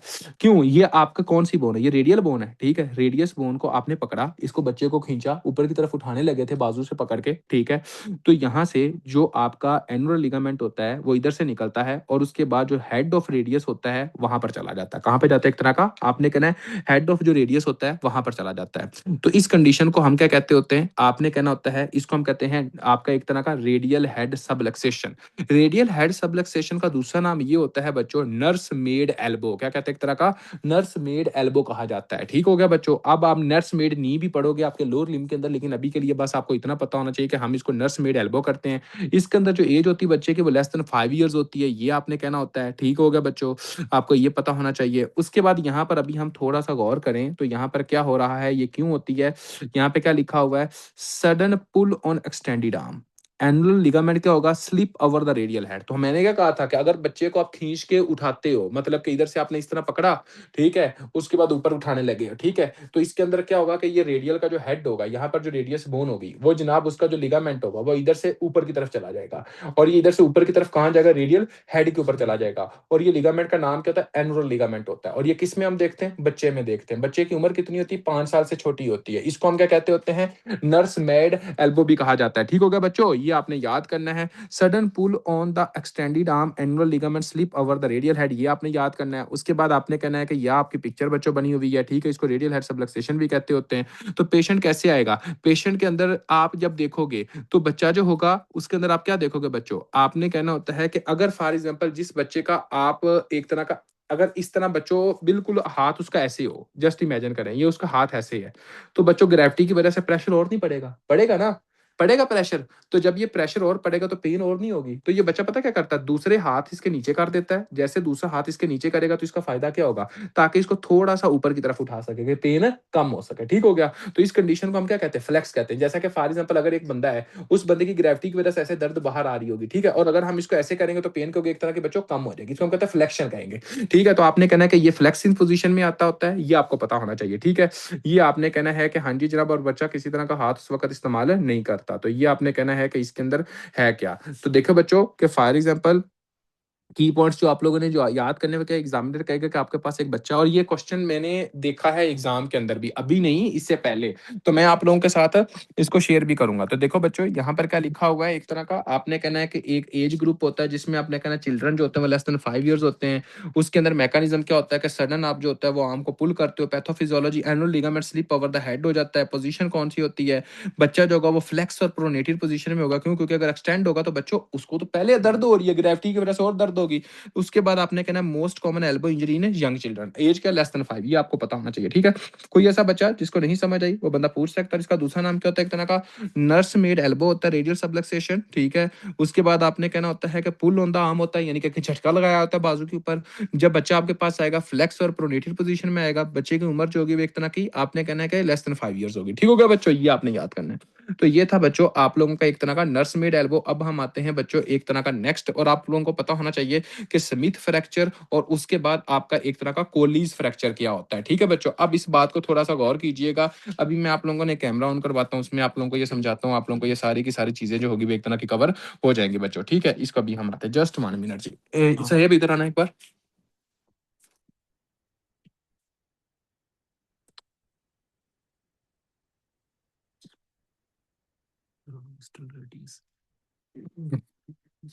अच्छा जी, अब देखें बच्चों, फॉर एग्जाम्पल इस बात को थोड़ा सा गौर कीजिएगा। सबसे पहले हमको इस बात का पता होना चाहिए कि एक तरह का, हमें ये बात का पता होना चाहिए कि अगर फॉर एग्जांपल एक बंदा जो है वो गिरता है और उसके ऊपर जमीन के ऊपर जो उसका हाथ लगता है ना बच्चों, वो ऐसे लगता है, इस तरह लगा। ठीक है, अब देखें अगर उसका हाथ जो वो इस तरह लगा ऐसे, ठीक है, तो उसका जो ये रेडियल जो हेड है, ये एक तरह का कौन सा, एक तरह का आपने कहना है रेडियस का जो हेड है, यानी कि यहां से एक पेंसिल दें, आपका रेडियस का जो हेड है वो जनाब यहां से क्या, एक तरह का रेडियल 2 सेंटीमीटर जो होता है डिस्टल, यहां से जनाब एक तरह का ये फ्रैक्चर हो जाए, यहाँ से एक तरह का ये फ्रैक्चर हो जाए। तो इसका आपका हाथ ऐसे लग रहा है, ठीक है, अगर आपका हाथ इस तरह लग रहा है तो आपका हाथ जो है वो बॉडी से दूर जा रहा है या बॉडी की तरफ आ रहा है, पहले तो मुझे ये बताएं। बॉडी से दूर जा रहा है, बाहर की तरफ जा रहा है, क्या एक तरह का आपका ये हाथ की फिंगर्स क्या है, आपकी बॉडी से दूर है, हाथ की फिंगर्स क्या एक तरह की बॉडी से दूर है। ठीक हो गया। तो यहां पर आप क्या कहोगे कि ये कौन सी पोजीशन, एक तरह की एक्सटेंडेड पोजीशन है। कौन सी पोजीशन, एक तरह की बच्चों एक्सटेंडेड पोजीशन है। तो आपने कहना है कि एक बंदा जो कि जनाब आपने ये कहना होता है कि उस बंदे का जो हाथ है वो कैसे लगा, जमीन के ऊपर रखा, और इसको हम कहते हैं आउट स्ट्रेच्ड हैंड, क्या कहते हैं, एक तरह का आउट स्ट्रेच्ड हैंड कहते होते हैं। और इसका जो लग रहा हिस्सा वो कौन सा है, ये हिस्सा कौन सा होता है बच्चों, पाल्मर हिस्सा। तो आपने कहना पाल्मर हिस्सा लगा, आउट स्ट्रेच्ड हैंड लगा, जिसकी वजह से आपने कहना है कि एक्सटेंडेड हैंड है, और आपका डोर्सल हिस्सा इस तरह हुआ। ठीक हो गया। अब मेरी बात को थोड़ा सा बच्चों गौर कीजिएगा जी। जैसे ये इस तरह ऐसे लगेगा, जैसे ये इस तरह आकर लगेगा, तो अब आप लोगों ने मुझे ये बताना है कि इस तरह लगने से जो आपका ये वाला जो हिस्सा होगा वो आपका क्या होगा, आपका इधर की तरफ मूव करेगा। मतलब कि आपका ये वाला जो हिस्सा होगा ना, आपकी हड्डी अगर ये टूटती है, आपकी हड्डी ऐसे टूटती है, तो ये हड्डी जमीन के अंदर की तरफ जाएगी या जमीन से ऊपर की तरफ आएगी, शाबाश, ऊपर की तरफ आएगी। तो ये हड्डी जो है ये टूट रही है, जो अगर यहाँ पे ये हिस्सा हड्डी का ये टूट जाए, ठीक हो गया, तो क्या होगा, ये आपका अंदर की तरफ नहीं जाएगा बल्कि इससे ऊपर की तरफ मूव करेगा, ठीक हो गया। तो अगर ये ऊपर की तरफ इधर मूव कर रहा है, ऊपर की तरफ, तो ये डोर्सल सरफेस की तरफ मूव कर रहा है या आपकी सामने वाली सरफेस की तरफ मूव कर रहा है? तो आपने कहना ये डोर्सल सरफेस है। ये कौन सी आपके एक तरह की डोर्सल सरफेस है, समझ आ गई है? तो अगर कभी भी एग्जामिनर ये कहे कि आपके पास एक पेशेंट आता है, उस पेशेंट के अंदर आप ये देखते हो कि आउट स्ट्रेच्ड हैंड है, उस पेशेंट के अंदर आप ये देखते हो कि बच्चों उस बंदे के अंदर आप ये देखते हो कि एक तरह का एक्सटेंडेड हाथ है। उसके बाद आपने कहा कि उस बंदे के अंदर आप ये देखते हो कि जो डिस्टल सेगमेंट है वो बाहर की तरफ मूव कर रहा है, अंदर की तरफ नहीं, बाहर की तरफ मूव कर रहा है, ठीक हो गया। आपने कहना है कि इसको हम कहते होते हैं कि ये कोलीज फ्रैक्चर है। कोली नहीं है जो इंडिया का, उसके उससे याद करें, ठीक है, कोलीज फ्रैक्चर। और उसको हम कहते होते हैं कि ये जो कोलीज फ्रैक्चर होता है इसका दूसरा नाम होता है डाइनर फॉक डिफॉर्मिटी। मतलब कि आपने पहला एक तरह का, हम कहते हैं ना फॉक ले आओ, तो फॉक की तरह की अपीयरेंस ये देगा इस तरह की, ठीक है। अब दूसरी बात आपने कहना है ये आपका ये हुआ। और यहां पर आपने क्या देखना एक तरह का जो अल्ना का जो स्टीलॉइड प्रोसेस होता है, अल्ना बोन का, आपने कहना जो स्टीलॉइड प्रोसेस होता है वो ब्रोक हो जाता है इसके अंदर, वो क्या होता है एक तरह का टूट जाता है। तो आपने कहना है कि इसके अंदर मोस्ट कॉमनली हम क्या देखते होते हैं कि अल्नर जो है वो स्टीलॉइड प्रोसेस जो होता है वो टूट जाता है। अब मेरी बात को थोड़ा सा गौर करो, अगर फॉर एग्जाम्पल एक बंदे का हाथ ऐसे लगा है इस तरह, ठीक है, और अब ये टूट रहा है, तो अगर जब ये टूट रहा है तो पहले नंबर पे मुझे बताएं कि जमीन के ऊपर जो हिस्सा लग रहा है वो कौन सा लग रहा है? डोर्सल। आपका डोर्सल लग रहा है, ठीक है। तो आपने कहना डोर्सल हिस्सा है, और अब ये जो हाथ है ये आपकी बॉडी की तरफ है या बॉडी से दूर है? बॉडी की तरफ है। तो ये कौन सा फ्लेक्सर हिस्सा होगा या एक्सटेंसर हिस्सा होगा? फ्लेक्सर हिस्सा होगा। वो सारी कंडीशन, जिन कंडीशंस के अंदर आपका जो हिस्सा होगा वो बॉडी की तरफ होगा वो फ्लेक्सर है, जब आपकी बॉडी से दूर होगा वो एक्सटेंसर है, सिंपल सी बात है। तो ये फ्लेक्सर हुआ, ये डोर्सल सरफेस लगी, ठीक हो गया। इसके अंदर अगर ये हिस्सा टूटता है तो ये आपका जो बोन होगी वो इधर जाएगी या आपकी इधर जाएगी? शाबाश। आपने कहना है कि इसके अंदर जो होगी बोन वो अंदर की तरफ जाएगी, क्योंकि एक तरह की अंदर की तरफ जाएगी, ठीक हो गया। क्योंकि ऑपोजिट ऐसे लगा ना इस तरह, तो अब इधर जमीन के अंदर तो नहीं जा सकती, ठीक है। तो आपका इस तरह ऊपर की तरफ जाएगी, ठीक है, प्रेशर उधर से लग रहा है मेन। तो आपने कहना जो बोन होगी इस तरह ऊपर की तरफ जाएगी। जैसे ये बोन इस तरह ऊपर की तरफ जाएगी तो ये बोन किधर जा रही है? एंटीरियर सरफेस की तरफ जा रही है या डोर्सल सरफेस की तरफ जा रही है? मूव किधर कर रही है? एंटीरियर सरफेस की तरफ जा रही है। तो आपने कहना है कि अगर फॉर एग्जाम्पल आपके पास कोई ऐसा बंदा आता है जिसका जमीन के ऊपर हाथ लगा, ठीक है, उसका डोर्सल सरफेस लगी, फ्लेक्स हाथ था, उसके बाद जो हाथ की जो मूवमेंट है वो फ्रैक्चर की, जो टूटी है वो डिस्टल 2 सेंटीमीटर जो है वो आगे की तरफ मूव की, एंटीरियरली मूव की, तो इस फ्रैक्चर को हम क्या कहते हैं? स्मिथ फ्रैक्चर कहते होते हैं। लेकिन इसके बदले में अगर कोई फॉर एग्जाम्पल आपका ये नहीं है बल्कि ऐसे हाथ लगा, तो जैसे ऐसे हाथ लगता होता है तो आपने कहना ये पाल्मर सरफेस लगती होती है। आपने कहना ये हाथ की जो फिंगर्स है ये बाहर की तरफ है तो एक्सटेंसर हो गया। इसके बाद आपने कहना कि इसके ऊपर जो जमीन है, जमीन के अंदर तो फिंगर नहीं ना चले जाएगी, जो टूटेगा हिस्सा इधर से जनाब आपका बाहर की तरफ आ जाएगा, इसको हम कहते हैं डोर्सल हिस्सा होता है। और ये कौन सी डिफॉर्मिटी देता है? डायमंड फॉक डिफॉर्मिटी देता है। और उसके बाद आपने कहना होता है कि ये अल्ना का जो स्टीलॉइड प्रोसेस होता है इसके अंदर डैमेज हो जाता है बच्चों। क्लियर है? ये बंद कर दो यार। अभी हम आते हैं इधर, और इधर मैं आप लोगों को पढ़ाता हूँ कि यहाँ पे क्या लिखा हुआ है बच्चों। अब आप लोगों को एक एक चीज जो होती है एक तरह की क्लियर हो जाएगी। एक मिनट रुको, जस्ट 1 मिनट। ओके जी। अब देखो कि इसके अंदर है क्या। अब देखना है कि फॉर एग्जाम्पल बच्चों यहाँ पे उसने वैसे ये बस हिस्सा, ये पिक्चर ऐसे दी, इस पिक्चर के ऊपर आपने इतना ज्यादा फोकस नहीं करना। यहाँ पर आपने देखना है, इसी वजह से मैंने कहा फाल और below the dorsal aspect of the flexed arm. तो मैंने क्या कहा, रिस्ट फ्लेक्स होती है और डोर्सल पार्ट लगता होता है, ऐसे ही मैंने बताया था। उसके बाद transverse fracture within the 2 centimetre of the radius, most common fracture form the after 80 Smith fracture result from a fall और the below on the dorsal aspect of the flexed wrist and produce the ventral. Ventral का मतलब क्या है? सामने की तरफ, आपका सामने की तरफ आपका एंगुलेशन ऑफ द रिस्ट है। The distal fragment of the radius is anteriorly displace. कहां से जाता है? एक तरह का सामने की तरफ मूव करता है। उसके बाद आगे की तरफ देखो बच्चों कि ये क्या होता है, Colles fall on the outstretched hand usually trying to back fall, मतलब गिरने से पहले हम ऐसे हाथ लगाते हैं ना, गिर ना जाए, ठीक है। तो यहाँ पे क्या होता है, एक तरह का result from force extension of the hand usually as a result of trying to ease by fall by the outstretch of the upper limb, ठीक हो गया। डिस्टल, आपने क्या distal fragment is displaced dorsally. बच्चों ऐसे ही हुआ था कि वो पीछे की तरफ मूव करता है, डायनर फॉर्म देता है, और अल्नर स्टीरॉयड प्रोसेस जो होता है वो आपका एक तरह का डैमेज होता है। तो ये आपने कहना है, सिंपल सी बात है, आपने ये कहना है कि अगर most common after also called the reverse Colles fracture, क्यों कहते हैं? ऑपोजिट टू कोलिस है। यहाँ पे आपने कहना डिस्प्लेसमेंट क्या होता है, एक तरह का डिस्टल फ्रैगमेंट डिस्प्लेस डॉर्सली। आपको पता है कि जो कोलिस होगा उसके अंदर जो फ्रैगमेंट्स होता है वो पीछे की तरफ मूव करेगा, इस वजह से वो कहता है डॉर्सली मूव करता है, बैक टुवर्ड बैक। की पॉइंट्स क्या है? आपने कहना है कॉमन जो होगा 50 साल के बाद होगा फिर एसोसिएटेड विद अल्नर स्टीलॉइड वर्जन। तो वो मैंने बताया कि स्टीलॉइड प्रोसेस की जो वर्जन हम देखते हैं वो किसके अंदर देखते हैं, वो आपको पता होना चाहिए बच्चों के जो स्टीलॉइड प्रोसेस की जो वर्जन हम देखते होते हैं वो देखते होते हैं सिंपल एक तरह का आपने कहना होता है कि कोलीज फ्रैक्चर में देखते हैं। तो यहाँ पर देखें बच्चों को ये क्या है मेन क्विक जो कंपैरिजन जब आप करते हो तो वो क्या है, mechanism of fall on the dorsal aspect of the flexed wrist Smith आपको पता है, एंटीरियर होगा ये मूव करेगा आपको पता है, वेंट्रल एंगुलेशन आपको पता है, और इसका दूसरा नाम क्या एक तरह का रिवर्स कोलिस क्योंकि ये कोलिस के ऑपोजिट होता है। यहाँ पर आपने कहना आउटस्ट्रेच्ड हैंड होता है, उसके बाद आपने कहना कि पीछे की तरफ बोन मूव करती है क्योंकि ये पाल्मर सरफेस लगती होती है, डानर फॉक डिफॉर्मिटी होती है और अंडर स्टीरॉइड प्रोसेस होता है। ठीक है बच्चों, कोई ऐसा बच्चा जिसको नहीं समझ आई वो बंदा पूछ सकता है वरना हम आगे कंटिन्यू करते हैं। हाँ जी बच्चों क्लियर है, शाबाश एनीवन जी।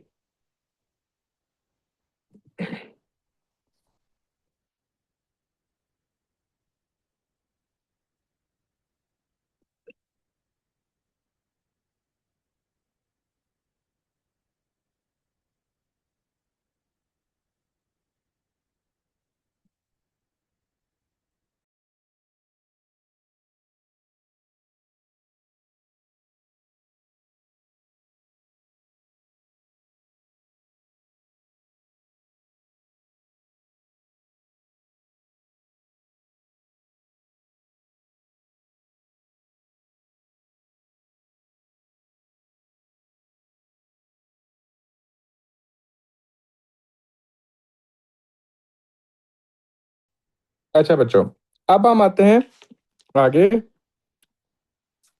क्वेश्चन का। कौन सा क्वेश्चन है, एक मिनट रुके सर, इंटीरियर डिस्प्लेस बता दें। बच्चे इंटीरियर डिस्प्लेस का मतलब ये होता है कि अगर आपकी बोन, मेरी एक बात सुने फॉर एग्जांपल, अब मुझे फिर चलो मैं आपको ना एक बार फिर कैमरा हमें ऑन करना पड़ेगा। एक मिनट रुके, एक मिनट, ये आपको कैमरा नजर आ रहा होगा, जस्ट मेरी बात को थोड़ा सा गौर करें। अगर फॉर एग्जांपल बच्चे कि एक तरह का इंटीरियर का मतलब क्या है, ये आपका हाथ का जो ये वाली सरफेस होती है इसको हम कहते हैं इंटीरियर कहते हैं, समझ आ गई, ये वाली सरफेस कौन सी होती है, इंटीरियर होती है, पाल्मर सरफेस। अब आप खुद सोचें अगर किसी भी बंदे की बोन ऐसे लगती है, ठीक है, ये बोन ऐसे लगी तो जो हड्डी होगी वो आगे की तरफ मूव करेगी। क्यों आगे की तरफ मूव करेगी, क्योंकि पीछे से ये बोन प्रेशर इधर है। तो आपने इसको कहना है एंटीरियर डिस्प्लेस है, क्या कहना है, एक तरह का एंटीरियर डिस्प्लेस है। उसके बदले में अगर ऐसे लगेगी ऐसे, तो अब क्या होगा कि ये हड्डी जो टूटेगी वो आपकी पीछे की तरफ मूव करेगी, यहां पर इधर की तरफ मूव करेगी पीछे की तरफ, और ये सरफेस कौन सी है, ये डोर्सल है। तो आपने कहना ये पोस्टीरियर डिस्प्लेस है या डोर्सल डिस्प्लेस है, समझ आई कि नहीं आई, शाबाश, पहले तो ये बताएं। हाँ जी बच्चों,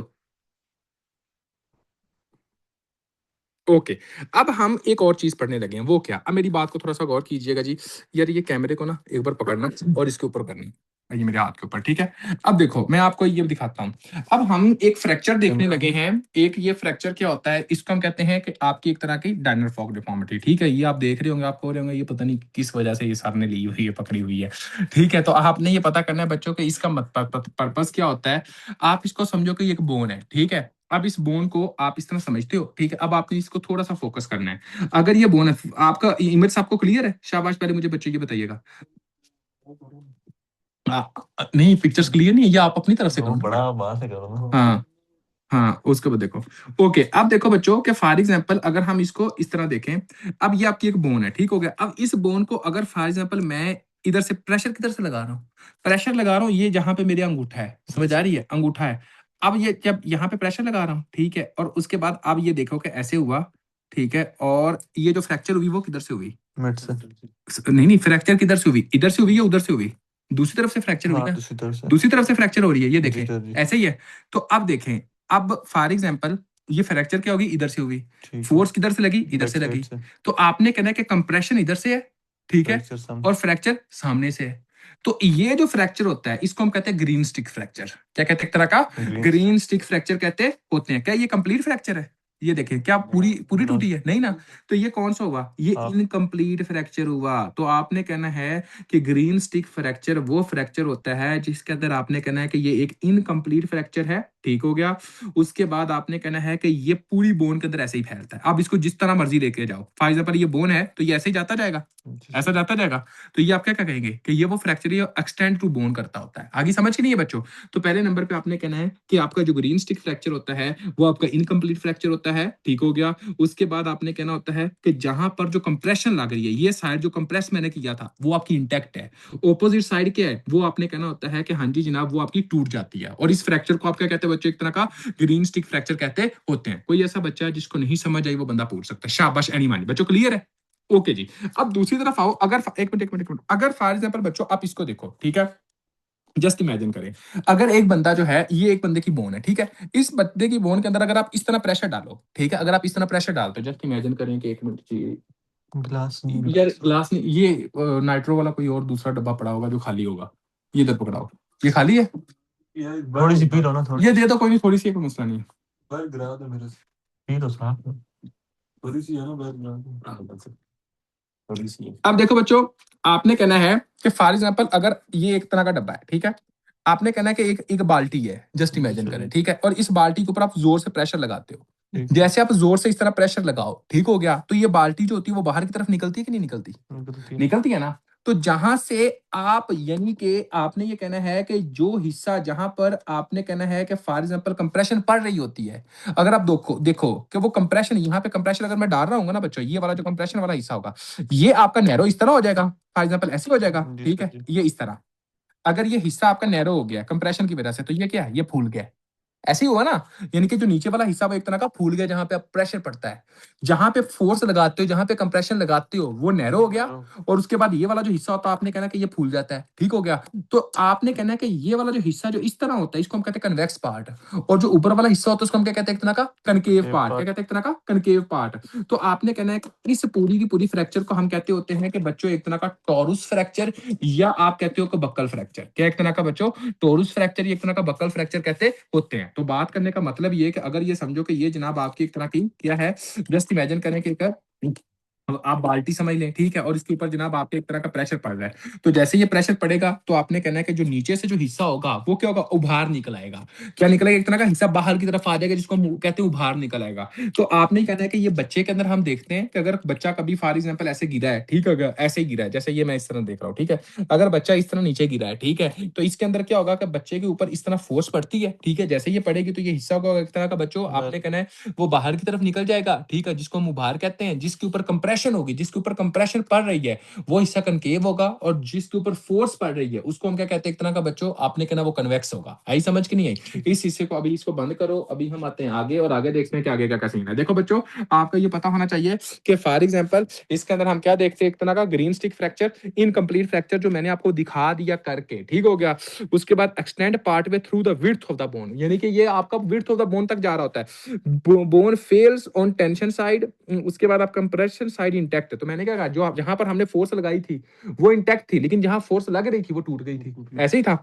उसके बाद आपने कहना occur we bending, occur with bending stress, मतलब कि एक बंदा जो है वो गिरा है और उसकी जो बोन्स है ना वो बेंड हुई, इसके नतीजे में आप कहते हैं एक्सियल होता है, बिल्कुल वर्टिकल अगर कोई बंदा गिरता है। उसके बाद आपने cortex buckle on the compression concave side, compression क्या होती है, कनकेव साइड है, टेंशन क्या होती है, कन्वेक्स साइड है। बच्चों समझ आई कि नहीं आई? ये आपने कहना होता है। और ये पीडियाट्रिक फ्रैक्चर के अंदर दोनों आती हैं, इसको हम ग्रीन स्टिक फ्रैक्चर कहते हैं, इसको हम बक्कल फ्रैक्चर कहते हैं। होप सो आप लोगों को समझ आ गई होगी। और अगर फॉर एग्जाम्पल ये पूरी की पूरी टूट जाए, इसको हम कहते हैं कंप्लीट फ्रैक्चर कहते हैं। क्या एक तरह का कंप्लीट फ्रैक्चर कहते हैं। अब मेरी बात सुन ले, आपकी यूएसएमएलई फर्स्ट एड की कोई एक सिंगल लाइन भी नहीं है जो यहाँ पे रह गई हो। यूएसएमएलई स्टेप 1 फर्स्ट एड की कोई एक सिंगल लाइन भी नहीं है जो कि जनाब आपकी रह गई हो, अकॉर्डिंग टू आपकी अपर लिम्ब की एनाटॉमी, आपके अपर लिम्ब की पैथोलॉजी, उसके मुताबिक, ठीक है, मतलब कि जो आपकी एनाटॉमिकल पैथोलॉजी है वो उसके मुताबिक आपकी पूरी की पूरी पैथोलॉजी खत्म हो गई है। लेकिन इसके अंदर कुछ और चीजें जो हैं, एक से दो चीजें जो हैं वो हम लोगों ने बच्चों करनी है। वो क्यों? क्योंकि इसके अंदर एक बहुत ही इंपॉर्टेंट टॉपिक है जिसको हम कहते हैं क्यूबिटल फोसा। क्या कहते हैं? एक तरह का क्यूबिटल फोसा कहते होते हैं। ये जो क्यूबिटल फोसा होता है बच्चों, ये आपका जो टॉपिक है ये बेसिकली लिया गया एक तरह के शेल्फ नोट से, ठीक है, और उसके साथ साथ जो है वो हमने नोट्स वगैरह बना के वो सारा सिस्टम जो है वो करके वो किया है, ठीक है। भाई नोट्स हेल्पफुल है कि नहीं है? ये नोट्स बनाने के ऊपर यार अच्छा भला टाइम लगता है, यकीन करो। आपको लग रहा होगा पता नहीं ये अगर आप फॉर एग्जाम्पल ये सिर्फ और सिर्फ नोट्स ही पढ़ लोगे ना, ठीक है, तो उसी से ही आपको चीज़ें क्लियर हो जाएँगी, यकीन करो। अब देखो पिक्चर बनाना आप लोगों के लिए ये सारा और उसके बाद ये सारा कुछ दिखाना, ठीक है? तो इसके ऊपर अच्छी भली मेहनत हुई हुई है। इंशाल्लाह अब हम एक तरह के ये सारे के सारे notes with each and everything ये आप लोगों के साथ शेयर भी करेंगे और आप लोगों को सारा जो है वो आगे कंटिन्यू करेंगे, ठीक है? और इंशाल्लाह जैसा कि मैंने ऑलरेडी कहा है कि इस सेशन के अंदर मैंने ये बहुत मेहनत करनी है और जो बहुत मेहनत करनी है वो सही अल्फाज के अंदर मेहनत करनी है। वो मैं कोई कहानियाँ नहीं गिन रहा। उसकी रीज़न ये है कि पहले हमारा ये सीन होता था कि यार 2 सेशन उसके अंदर होते थे और फिर यूनिवर्सिटी की क्लासेस होती थी। अब ये है कि यूनिवर्सिटी की क्लास नहीं होनी, अब इन दिनों में मैं वैसे ही भी फ्री होना हूँ, तो इंशाल्लाह अल्लाह के फ़ज़ल व करम से मेरे जितना हो सका मैं अपना मोर देन 100% आपके ऊपर क्लासेस का जो ड्यूरेशन होगा वो मैं लगाऊँगा, टाइम लगाऊँगा ताकि हमारा जो है वो एक तरह का शुरू से लेके एंड तक पूरे का पूरा जो है वो एक तरह का क्लियर हो सके। दूसरा अगर मैं ऑनेस्ट एक रिव्यू दूँ तो जो मैंने पहले अपने लेक्चर्स रिकॉर्ड करवाए हुए थे, उनमें से मैं खुद चीज़ फ़ील करता था कि कुछ ना कुछ चीज़ें बची हुई हैं। फॉर एग्ज़ाम्पल कोई टॉपिक रह गया, कोई सिंगल टॉपिक रह गया क्योंकि बच्चे हमेशा ये कहते हैं अगर फॉर एग्ज़ाम्पल ये हो ना कि उसके अंदर अगर आपने सारा कुछ चाहे एक्सप्लेन कर दिया है। उम, उसके अंदर सिर्फ़ इतना रह गया कि हाँ जी जनाब एक साइड के ऊपर वो डायग्राम है जिसका लेना-देना नहीं है, ठीक है? तो अब आप ये देखिएगा कि बच्चे जो होते हैं ना वो ये कहते होते हैं कि सर जी यार वो आपका ना वो एक छोटा-सा ना टॉपिक रह गया था वो प्लीज़ लिख दीजिएगा। तो मैं ये कह रहा हूँ कि हाँ जी जनाब इस दफ़ा जो है ना अल्लाह के फ़ज़ल व करम से कोई बच्चा ये नहीं कहेगा कि सर जी वो आपका एक ना छोटा-सा टॉपिक रह गया था, ठीक है? कि वो प्लीज़ करवा दें। इस वजह से आपका एक-एक चीज़ें जो हैं वो हम इंशाल्लाह अपनी जितनी वो पुरानी जो कसरें होंगी वो निकाल देंगे इंशाल्लाह। अब हम एंड तक इसके अंदर जाएँगे कि इसके अंदर क्या होता है। अब देखो बच्चों अभी हम जो डिस्कस करने लगे हैं वो है बच्चों आपका क्यूबिटल फोसा। क्यूबिटल फोसा के अंदर जो एग्ज़ाम के अंदर बच्चों जो क्वेश्चन आ सकता है ना, वो सिर्फ़ और सिर्फ़ कंटेंट की बेस पे आता होता है। कि आपका जो कंटेंट है वो मीडियल टू लेटरल कौन-सा होता है और लेटरल टू मीडियल कौन-सा होता है, ठीक है? तो आपने बस यही याद करना होता है। तो आपने क्या कहना है एक तरह का आपने कहना है कि हाँ जी जनाब, उसको ही याद करना होता है। अब इसके अंदर सबसे पहले आपको ये पता होना चाहिए बच्चों कि अगर ये क्यूबिटल फोसा है, इसके अंदर अगर आप ये देखते हो, ये आपका एक तरह का क्यूबिटल फोसा आ गया। इस क्यूबिटल फोसा के अंदर जो चीज़ें आपने देखनी है, वो कौन-सी हैं? ये जस्ट इमेजिन करें कि अगर ये आपका क्यूबिटल फोसा है, ठीक हो गया बच्चों? इस क्यूबिटल फोसा के अंदर आपने कहना है कि फॉर एग्ज़ाम्पल इधर आना एक बार।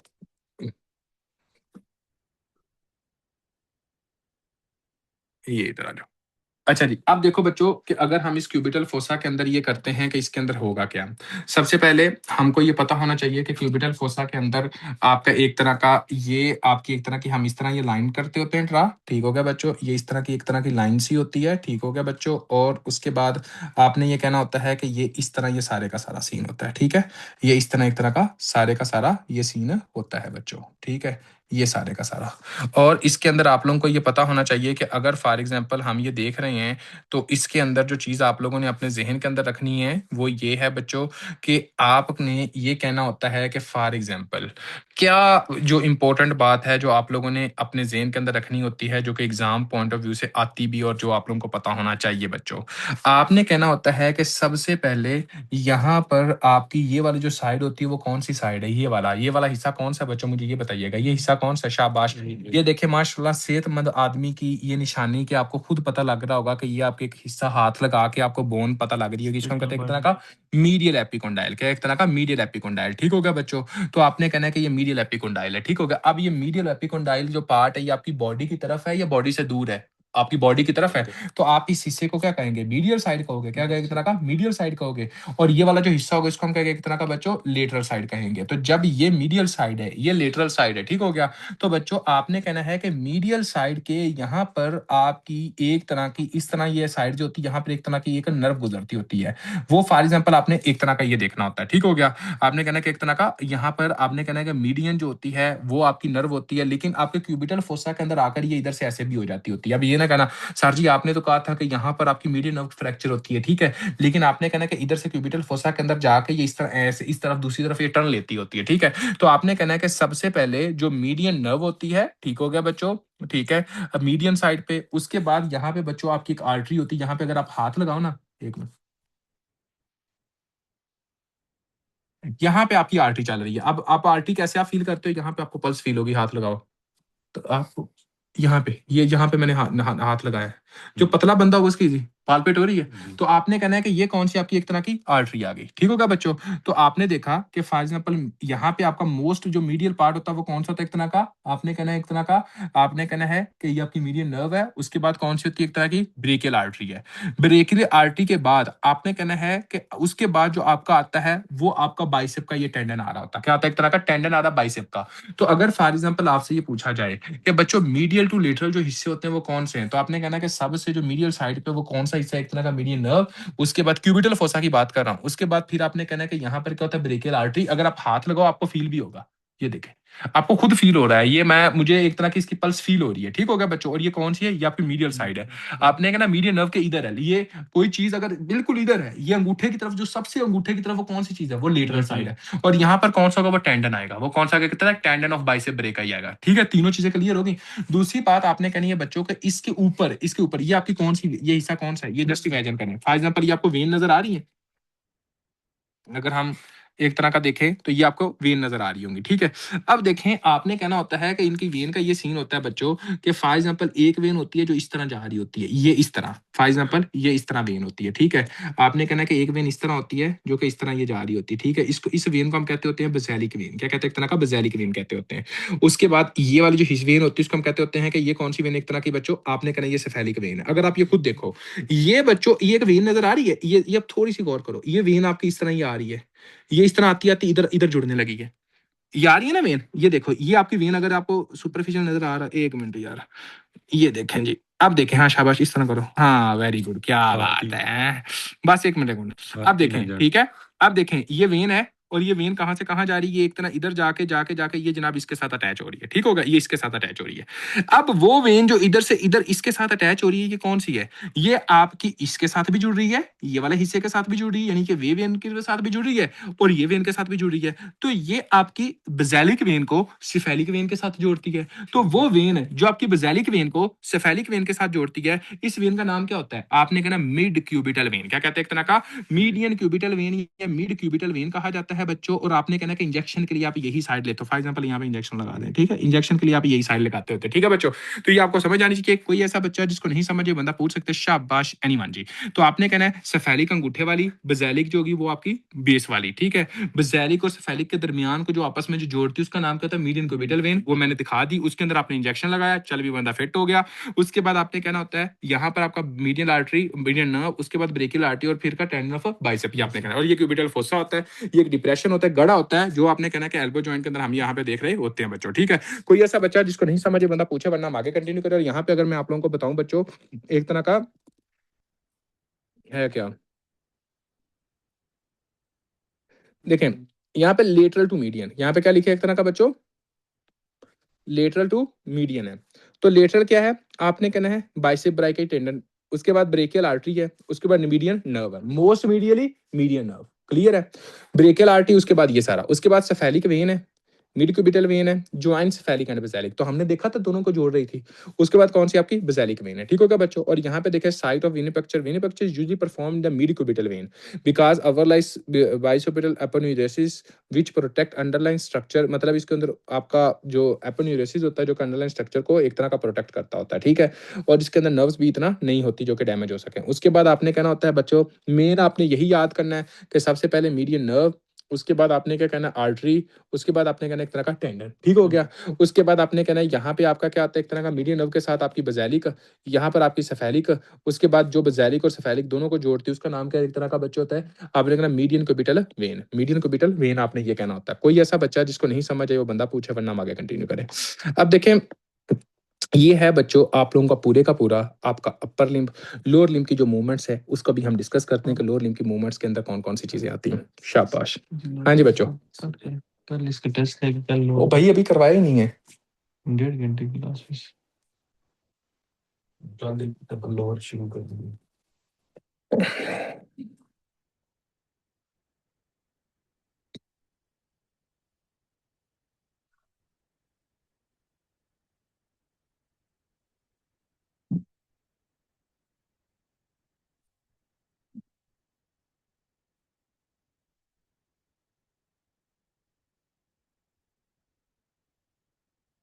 अच्छा बच्चों,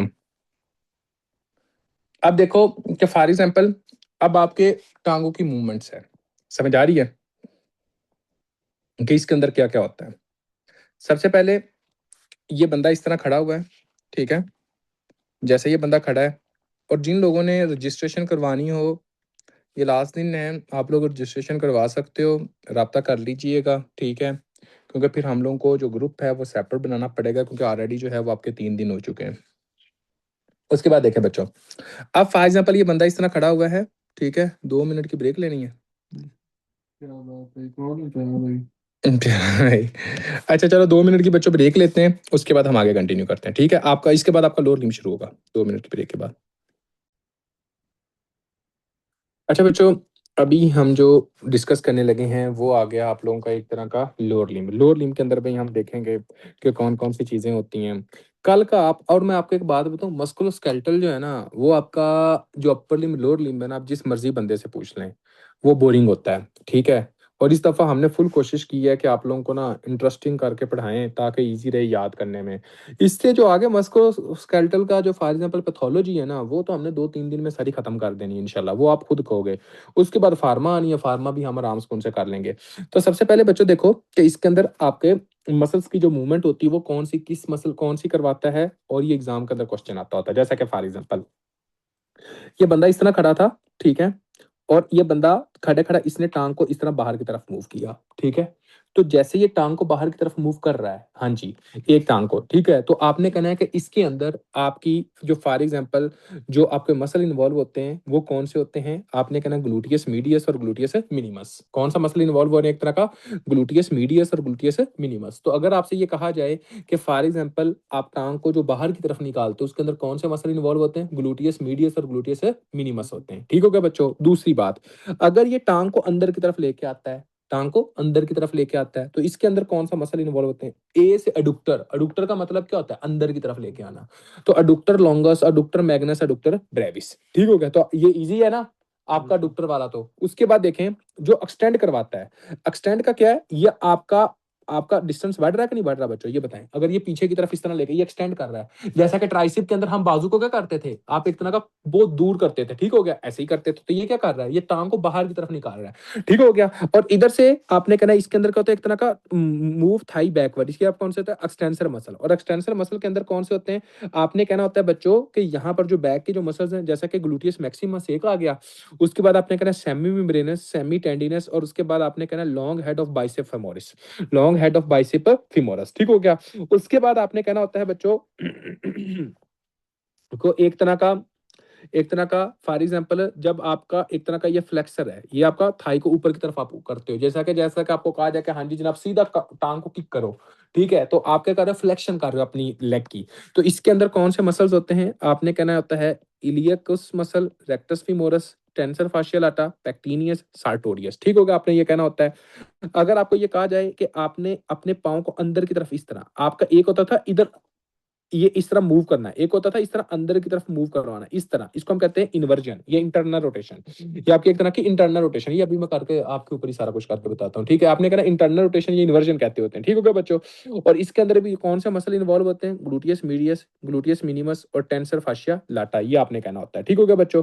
और एक होता है जनाब आपने कहना एक्सटर्नल रोटेशन, यानी कि जब आपका एक तरह का बाहर की तरफ ये पाँव को निकालो, तो इसके अंदर कौन सा होता है, आपने कहना gluteus Maximus, piriformis, obturator internus और ऑब्टूरेटर एक्सटर्नस, ये आपने याद करना होता है। तो सबसे पहले आपने कहना है बच्चों, ये आपके जो मसल है ना भाईजान, ये इसको आपने लगाना है रट्टा, ठीक हो गया। क्या लगाना है, एक तरह का रट्टा लगाना है। और इसके अंदर से क्योंकि क्वेश्चन आता होता है और आपको ये पता होना चाहिए कौन सा रट्टा कहाँ पे लगाना है। अब जस्ट इमेजिन करें बच्चों कि फॉर एग्जाम्पल ये एक मिनट इधर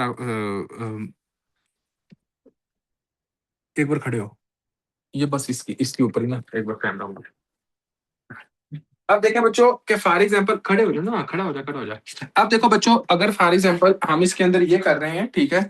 अब यहाँ पे एक तरह का अगर हम इस तरह मूव कर रहे हैं, ठीक है। अब यहाँ पे देखना आपने ये है कि जस्ट इमेजिन करें कि अगर एक तरह का एक पेशेंट आपके पास आता है और उस पेशेंट के अंदर आप ये देख रहे हो कि उसके अंदर आपका क्या हो क्या रहा है। पहले नंबर पे हम ये करने लगे हैं कि एक तरह का इसकी जो टांग है उसको एक तरह का बाहर की तरफ निकालेंगे इस तरह, ठीक है। ये कौन सा एक तरह का बच्चों हमारा हमारा बंदा कमजोर गिरने लगा बेचारा। इसको हम कहते हैं एक तरह का अबडुक्टर। कौन से एक तरह का अबडुक्टर। अब जैसे ये गिरेगा ना तो इसके जो मसल है वो माशाल्लाह आपने कहना ग्लूटियस मसल जो होंगे वो जनाब आपका क्या होगा, यहाँ पर एक तरह का बच्चों आपने कहना कि ये फोर्स को लगा रहे हैं, कौन सा, अब ग्लूटियस मसल, ठीक हो गया, आपने ये कहना। और ग्लूटियस मसल कौन से, आपने कहना ग्लूटियस मीडियस और ग्लूटियस मिनिमस, और इसको हम कहते हैं एक तरह का अबडुक्टर। अब देखें, अगर फॉर एग्जांपल यहाँ पे रखो बस, हाँ, अगर हम ये कहो अब इस तरह सीधा ये टांग को उधर लेके जाओ, हाँ इधर, तो अब आप ये क्या करें, एक तरह का आपने कहना होता है कि ये फॉर एग्जांपल एक तरह का ये इस तरह खड़े, ठीक है, और ये जनाब ऐसे हो गया, तो ये क्या है, एडक्शन। ये आपने कहना एक तरह का एडुक्शन है, ये एक तरह का एडुक्शन है। और इसके अंदर कौन सा मसल इन्वॉल्व होंगे, एडुक्टर लॉन्गस, एडुक्टर मैग्नस और एडुक्टर ब्रेविस। क्लियर हो गया। उसके बाद अगर फॉर एग्जांपल ये इस तरह है और इस टांग को पीछे की तरफ खींचो, पीछे की तरफ, हाँ ये वाला, ये कौन से है, या ये आपने कहना एक्सटेंसर है। तो एक्सटेंसर मसल कौन से होते हैं, पीछे वाले मसल जो होते हैं वो सारे के सारे, जिसको हम कहते होते हैं एक तरह का बच्चों पीछे वाले मसल, मतलब कि आपने कहना जिसको स्टैटिक नर्व भी एक तरह का करती होती है। इसके अंदर आता है आपका सेमी मेम्ब्रेनस, सेमी टेंडिनस, और उसके बाद आपने कहना होता है ग्लूटियस मैक्सिमस। ठीक हो गया, आप नीचे करो। उसके बाद अगर फॉर एग्जांपल इस टांग को ऊपर की तरफ इस तरह सीधा, ये आपका कौन सा था एक तरह का बच्चों, आपने कहना है ये फ्लेक्सर है, ये कौन सा था एक तरह का फ्लेक्शन मूवमेंट है। और फ्लेक्शन के अंदर जो आपके मसल्स होते हैं वो कौन से होते हैं, आपने कहना होता है यहाँ पर जो मसल होते हैं ना, इसको आपने कहना सार्टोनियस पेक्टिनियस मसल, जो सामने पे होते हैं इस तरह, यहाँ पर आपने कहना सार्टोरियस हो गया, पेक्टिनियस हो गया, रेक्टस फिमोरिस हो गया। ठीक हो गया बच्चों, ये जो मसल्स होते हैं वो आपको टांग को ऊपर की तरफ मूव करवाते होते हैं। ठीक है, ये आपका एक तरह का फ्लेक्शन करवाते हैं। उसके बाद अगर फॉर एग्जांपल ये टांग इस तरह है, आपने क्या करना है, एक तरह इस तरह करनी है, ठीक है, इस तरह। तो ये क्या है, इंटरनल रोटेशन, ये क्या है, इंटरनल रोटेशन। तो इंटरनल रोटेशन के अंदर जो आपका मसल होते हैं, इसके अंदर आता है ग्लूटियस मीडियस, ग्लूटियस मिनिमस, और उसके बाद आपने कहना होता है कि जो तीसरा मसल होता है उसको हम कहते होते हैं बच्चों एक तरह का टेंसर फाशिया लाटा। जैसा कि वही मसल जो आपकी टांग को बाहर की तरफ इस तरह निकालते थे, वो ही मसल आपको बाहर की तरफ निकालते, वो कौन सा था, ग्लूटियस मीडियस, ग्लूटियस मिनिमस थे। लेकिन अगर इन दोनों मसल के अंदर से एक मसल और ऐड कर दिए जाए, टेंसर फाशिया लाटा, तो वो क्या करेगा, एक तरह का इंटरनल रोटेशन करवाएगा। ठीक हो गया, आपने ये कहना है। और जो एक्सटर्नल रोटेशन करवाता है, मतलब कि अगर ऐसे है तो इसको आपने एक तरह का इस तरह करवाएगा, तो आपने कहना है कि इसके अंदर जो मसल होते हैं वो आपका ग्लूटियस मैक्सिमस, ठीक हो गया बच्चों। उसके बाद पिरिफॉर्मस मसल और ऑब्टूरेटर इंटरनस और ऑब्टूरेटर एक्सटर्नस होता है, कौन सा, ऑब्टूरेटर मसल। तो ऑब्टूरेटर मसल जो होते हैं वो आपने कहना है कि एक्सटर्नल रोटेशन करवाते हैं, ऑब्टूरेटर एक्सटर्नल रोटेशन, यानी कि ये टांग की इन्वर्जन करवाते हैं इस तरह, आपने ये कहना है। ठीक है, तो ये आपको पता होना चाहिए, जो कि इंपॉर्टेंट है बच्चों। यहाँ तक कोई ऐसा बच्चा जिसको नहीं समझे बंदा पूछ सकता है, ये बंद कर दो।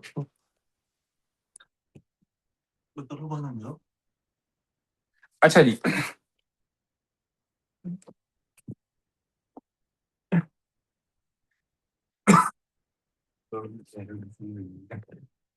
अब देखो बच्चों कि इसके अंदर अगर हम ये देखते हैं कि फॉर एग्जांपल अडुक्टर टांग को बाहर की तरफ निकाला, ठीक है, तो आपने कहना टांग को बाहर की तरफ निकाल रहा है, तो आपने कहना है अबडुक्टर ये मूवमेंट है।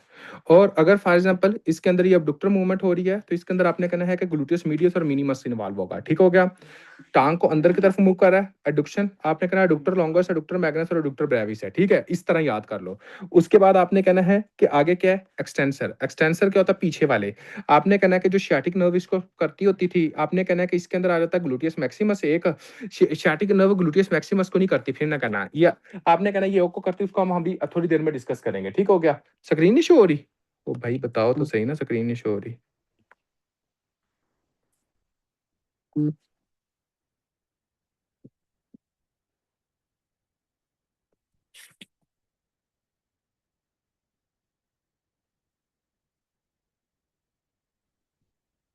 अच्छा जी, अब देखो बच्चों कि फॉर एग्जांपल आपने कहना होता है कि इसके अंदर क्या होगा, आपने कहना है कि एक तरह का एक्सटेंसर मूव थाई बैकवर्ड, यानी कि थाई को जब पीछे की तरफ लेके जाओगे तो वो कौन से होते हैं, एक तरह का एक्सटेंसर मसल होते हैं। ठीक है, इसके अंदर कौन सा होता है, ग्लूटियस मैक्सिमस होता है, सेमी मेम्ब्रेनस, सेमी टेंडिनस और long head of bicep femoris. ठीक है, ये आपने कहना है। उसके बाद आपने कहना है कि फ्लेक्सर कौन से, फ्लेक्सर होते हैं जो टांग को आगे की तरफ करवाते हैं। इसके अंदर आपने कहना सार्टोरियस, पेक्टिनियस, उसके बाद आपने कहना रेक्टस फीमोरस, ये वाले मसल्स होते हैं बच्चों, ये एग्जाम के अंदर आते हैं, टांग को आगे की तरफ मूव कराना। उसके बाद आपने कहना होता है कि अगर फॉर एग्जांपल आप देखो कि इंटरनल रोटेशन कौन करवाते हैं, इंटरनल रोटेशन आपने कहना जो आपके इस तरह मूवमेंट करवाए। उसके बाद ग्लूटियस मीडियमस, मिनियस मिनिमस, उसके बाद टेंसर फाशियल आटा। ग्लूटियस मीडियमस, मीडियस और मिनिमस कौन सा और करवाता था, आपने कहना अबडुक्शन भी करवाती थी, अबडुक्शन भी करवाते थे। ठीक हो गया बच्चों। एक्सटर्नल रोटेशन, एक्सटर्नल रोटेशन क्या करवाता है एक तरह का, आपने कहना इलियो सोस, ग्लूटियस मैक्सिमस। ग्लूटियस मैक्सिमस और कौन करवाता था बच्चों, आपने कहना ये एक्सटेंशन भी करवाता होता था आपका ग्लूटियस मैक्सिमस, किसके साथ है, आपने कहना टेंसर, आपने एक तरह का का आपने कहना होता है बाइसेप्स फेमोरस के साथ, सेमी मेम्ब्रेनस, सेमी टेंडिनस के साथ, ये करवाता होता था मिलके। उसके बाद पिरिफॉर्मस, एपिडर्मिस इंटरनस और एपिडर्मिस एक्सटर्नस क्या करवाते हैं, आपने कहना एक्सटर्नल रोटेशन करवाना है। ठीक है बच्चों, ये आपको पता होना चाहिए। ये आपके सारे ही इंपॉर्टेंट है बच्चों, जो आपने याद करने। कोई ऐसा बच्चा है जिसको नहीं समझ आई, वो बंदा पूछता है, वरना ये देखें एक बहुत ही इंपॉर्टेंट पोर्शन जो मैं अभी आप लोगों के साथ डिस्कस करने लगा हूं, इसकी तरफ आपने आना है। सबसे पहले अब देखें कि आप लोगों को पता होना चाहिए बच्चों कि अगर आप इन नर्व्स के बारे में देखते हैं, ठीक है। देखो बच्चों, इस दफा हमारी स्पीड भी ज्यादा है और हम कर भी ज्यादा रहे हैं, और हम कोशिश कर रहे हैं कि मैक्सिमम पोर्शन को कवर करें, ठीक है। तो आपका इंशाल्लाह आप लोगों को इसका अच्छा भला जो होगा वो फायदा भी होगा, और सारी चीजें जो होंगी वो अभी हम देखते हैं कि इसके अंदर क्या हो रहा है। पहले नंबर पे अब हमने ये देखना है कि हम जो आपकी नर्व डिस्कस करने लगे हैं वो आपकी ये इलियो हाइपोगैस्ट्रिक नर्व कौन सी होती है, एक तरह की इलियो हाइपोगैस्ट्रिक नर्व। सबसे पहले हमको ये पता होना चाहिए कि हाइपोगैस्ट्रिक एरिया है कौन सा बच्चों। हाइपोगैस्ट्रिक एरिया वो एरिया होता है, और ये इसके अंदर जो नर्व्स है ना, नर्व्स के अंदर हम कुछ बज़ वर्ड्स जो होंगे वो यूज करेंगे। बज़ वर्ड्स का मतलब ये होता है कि जो एग्जामिनर कहता है कि ये पॉइंट्स आपने फोकस करने हैं, क्योंकि ये अगर आप किसी भी क्वेश्चन के अंदर देखोगे ना तो आपका आंसर ये होगा। आपने ये बज़वर्ड्स आपने नोटिस करने कौन कौन से, वो भी हम बाद में देखेंगे। पहले नंबर पे आपने कहना इलियो हाइपोगैस्ट्रिक नर्व। इलियो हाइपोगैस्ट्रिक नर्व की जो रूट वैल्यू होती है बच्चों, वो आपने कहना T12 से लेके L1 होती है, नंबर 1। ठीक हो गया। उसके बाद आपने कहना होता है कि हाँ जी जनाब, कि इसके अंदर क्या होता है कि फॉर एग्जांपल आपने कहना है कि जो हाइपोगैस्ट्रिक एरिया होता है वो कौन सा एरिया होता है, सुप्रा प्यूबिक एरिया होता है। कौन सा एरिया होता है एक तरह का, आपने कहना है कि सुपरा प्यूबिक एरिया होता है। तो आपने कहना है इलियो, आपने कहना होता है कि इलियो हाइपोगैस्ट्रिक एरिया होता है वो आपका सुपरा प्यूबिक एरिया होता है। उसके बाद आपने कहना है कि जो मसल्स आपके यहाँ पर जिसको सप्लाई मिलती है वो आपके एब्डोमेन के मसल होते हैं, जिसको हम इंटरनल ओब्लिक और ट्रांसवर्स एब्डोमिनस कहते होते हैं। ठीक हो गया बच्चों। अब देखिए एग्जामिनर बच्चों पता क्या कहेगा, मेरी बात को थोड़ा सा गौर करें। मैंने क्या कहा, इलियो हाइपोगैस्ट्रिक। हाइपोगैस्ट्रिक कौन सा एरिया है, इलियो हाइपोगैस्ट्रिक, इलियो हाइपोगैस्ट्रिक नर्व। तो हाइपोगैस्ट्रिक नर्व हाइपोगैस्ट्रिक एरिया को सप्लाई करती है। तो हाइपोगैस्ट्रिक जो एरिया वो कौन सा है, आपको पता है कि हाइपोगैस्ट्रिक एरिया वो एरिया होता है जो कि आपके अम्बलाइकल से नीचे वाला एरिया है। ऐसे ही है, जो कि आपके अम्बलाइकल से नीचे वाला एरिया है। तो अगर फॉर एग्जांपल बच्चों आप ये देखते हो और यहाँ पे आपकी हाइपोगैस्ट्रिक है, आपका अम्बलाइकल है, ठीक है, और यहाँ पे जनाब आपका एक तरह का हाइपोगैस्ट्रिक एरिया है, जहां पर क्या पाया जाता है, आपने कहना है कि आपका ब्लैडर पाया जाता है। क्या पाया जाता है, एक तरह का बच्चों ब्लैडर पाया जाता है। अब यहाँ पर आपका ब्लैडर पाया जाता है, और यहाँ पे आपने कहना होता है कि यहाँ पर एग्जामिनर कहेगा कि बंदे की सर्जरी हुई है, और सर्जरी के बाद उसको टिंगलिंग पेन लाइक जो सेंसेशन हो रही है ना, वो यहाँ पर हाइपोगैस्ट्रिक एरिया पर हो रही है।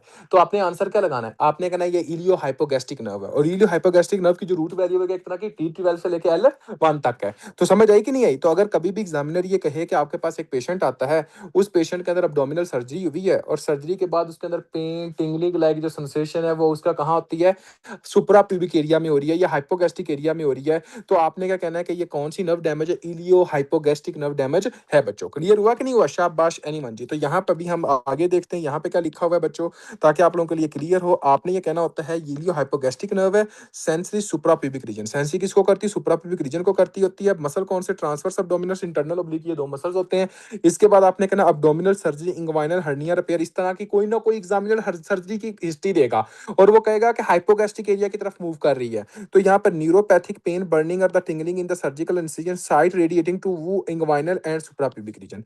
तो कभी भी सुप्राप्यूबिक रीजन आ जाए, इलियो हाइपोगैस्ट्रिक नर्व, ये इसका बज़वर्ड है। सिंपल सी बात आपने ये कहनी है।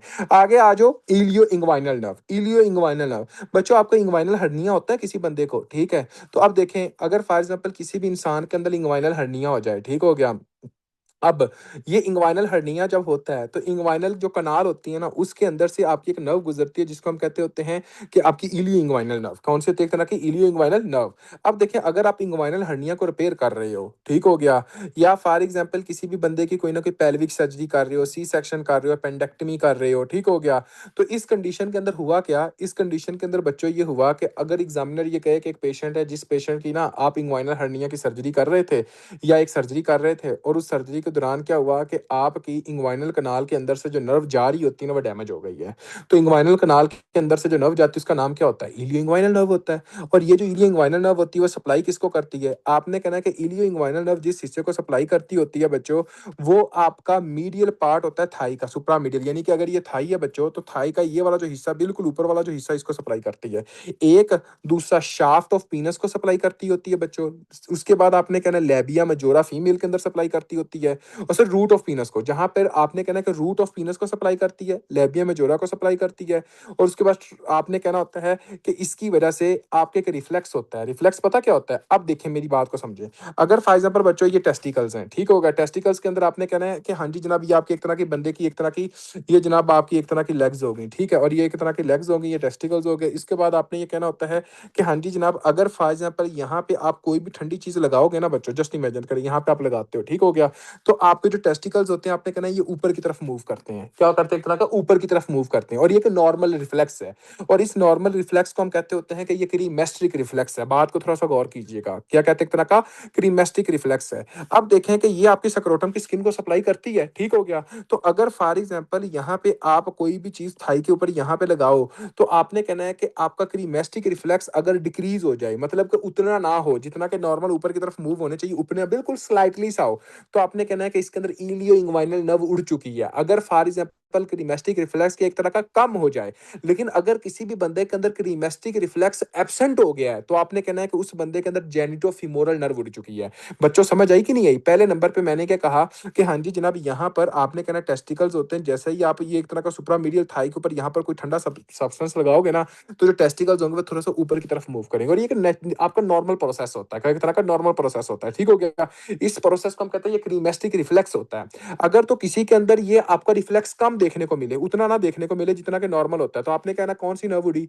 आपने कहना इलियो इंग्वाइनल नर्व उड़ी। लेकिन अगर किसी के अंदर मुकम्मल तौर पर एब्सेंट हो जाए, तो आपने क्या कहना है? आपने कहना जेनिटोफिमोरल नर्व उड़ चुकी है। कौन सी नर्व उड़ चुकी है? एक तरह की जेनिटोफिमोरल नर्व उड़ चुकी है बच्चों। तो अगर कभी भी एग्जामिनर ये कहता है कि हाँ जी जनाब आपके पास एक पेशेंट आता है, उस पेशेंट के अंदर इंग्वाइनल हर्निया की सर्जरी की थी, और उसके बाद उस पेशेंट के अंदर जो है वो पेन हो रही है, और जनाब आपने कहना है कि सुप्रामीडियल थाई और जेनिटल रीजन में जनाब आपकी सेंसेशन कम है, और उसके बाद क्रीमेस्टिक रिफ्लेक्स जो है वो कम है, तो उसका आंसर क्या होना चाहिए? क्रीमेस्टिक रिफ्लेक्स एब्सेंट नहीं है, वो कम है, तो आपने कहना इलियो इंग्वाइनल नर्व है। तो बच्चों यहाँ पे क्या लिखा हुआ है?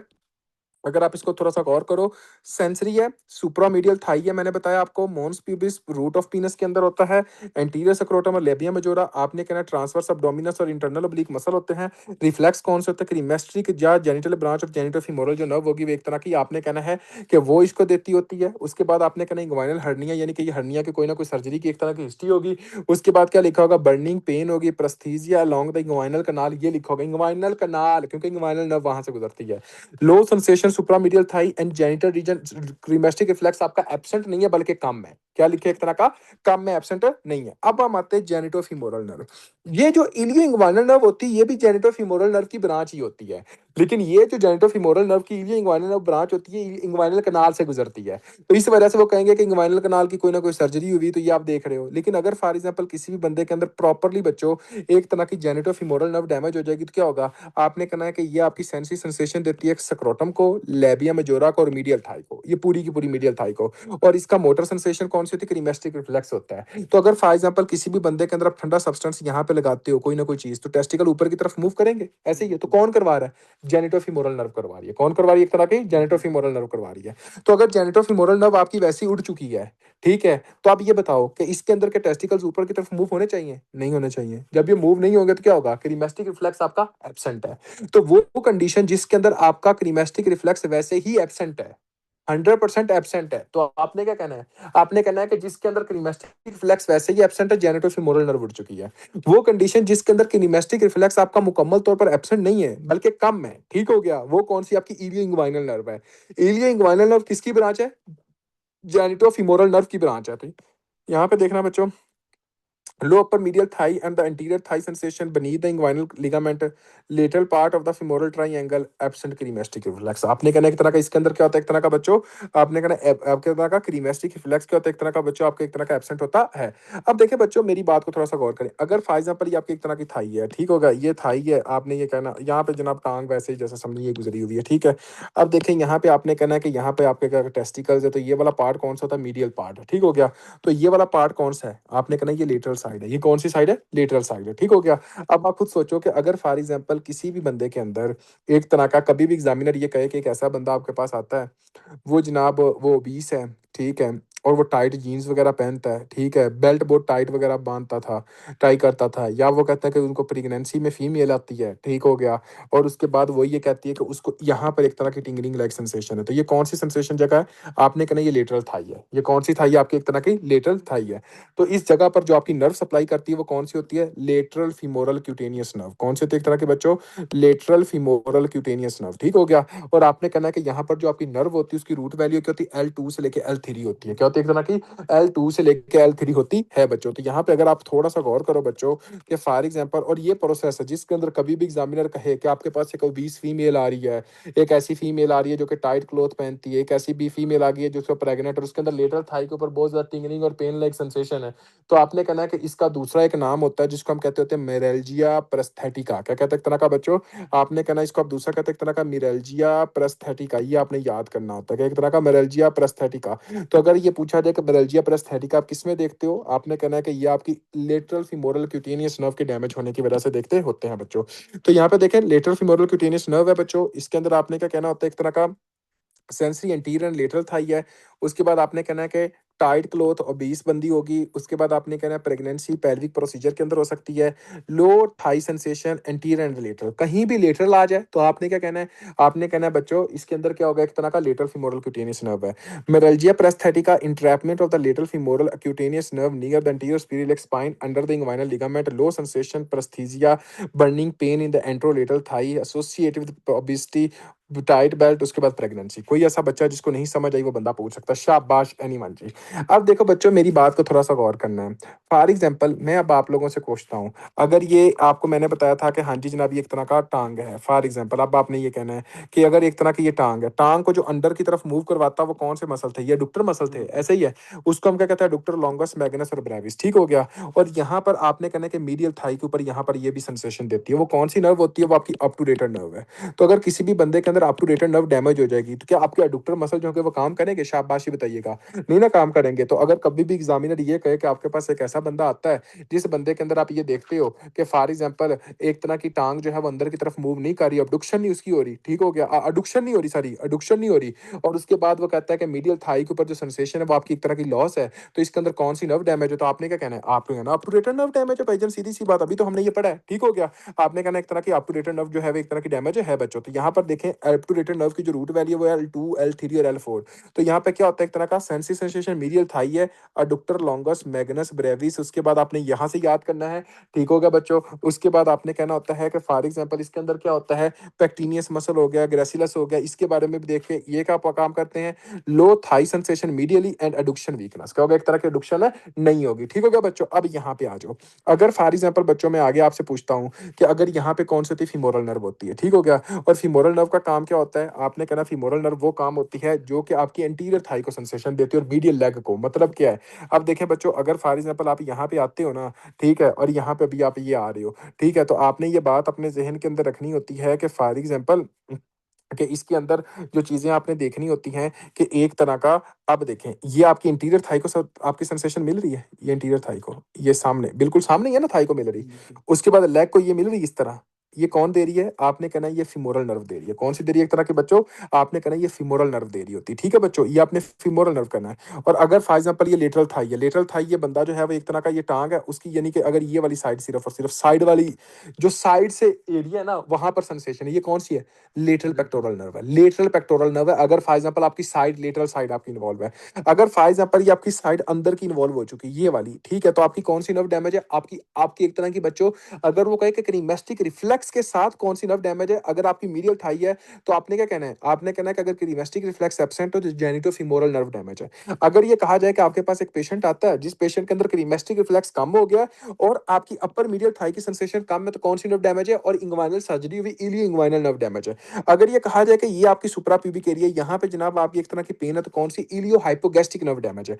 अगर ये कहा जाए कि अब फॉर एग्जांपल जैसा कि मैंने कहा कि आपकी यहाँ पर जो सामने यहाँ पर और यहाँ पर, ठीक है, ये जो नर्व आपकी सप्लाई करती है बच्चों वो कौन सी होती है? आपने कहना होता है कि जो नर्व आपकी एक तरह की सप्लाई कर रही होती है, ये वाले हिस्से के अंदर आपने बच्चों अपने ज़हन के अंदर रखना है कि वो फीमोरल नर्व है। कौन-सी नर्व आपकी एक तरह की फीमोरल नर्व होती है बच्चों। कोई ऐसा बच्चा जिसको नहीं समझ आई वो बंदा पूछ सकता है, शाबाश। तो फीमोरल नर्व क्या काम करेगी? आप देखो फीमोरल नर्व मैं अब आप लोगों को पूछता हूँ बच्चों कि अगर हम यहाँ पे आते हैं और यहाँ पे आप लोगों को एक तरह का फीमोरल नर्व के बारे में देखते हैं कि ये कहाँ पर देती है? Quadriceps iliacus pectineus sartorius. तो ये क्या होती है बच्चों? ये वो मसल होते हैं जो टांग को फ्लेक्स करवाते हैं, सीधा मूव करवाते हैं। आई समझ की नहीं आई? जैसा कि फॉर एग्जांपल आप यहाँ पे आओ कि एक तरह का फ्लेक्सर मसल कौन-कौन से हैं? ये आगे की तरफ मूव करवा रहे हैं, ठीक है बच्चों?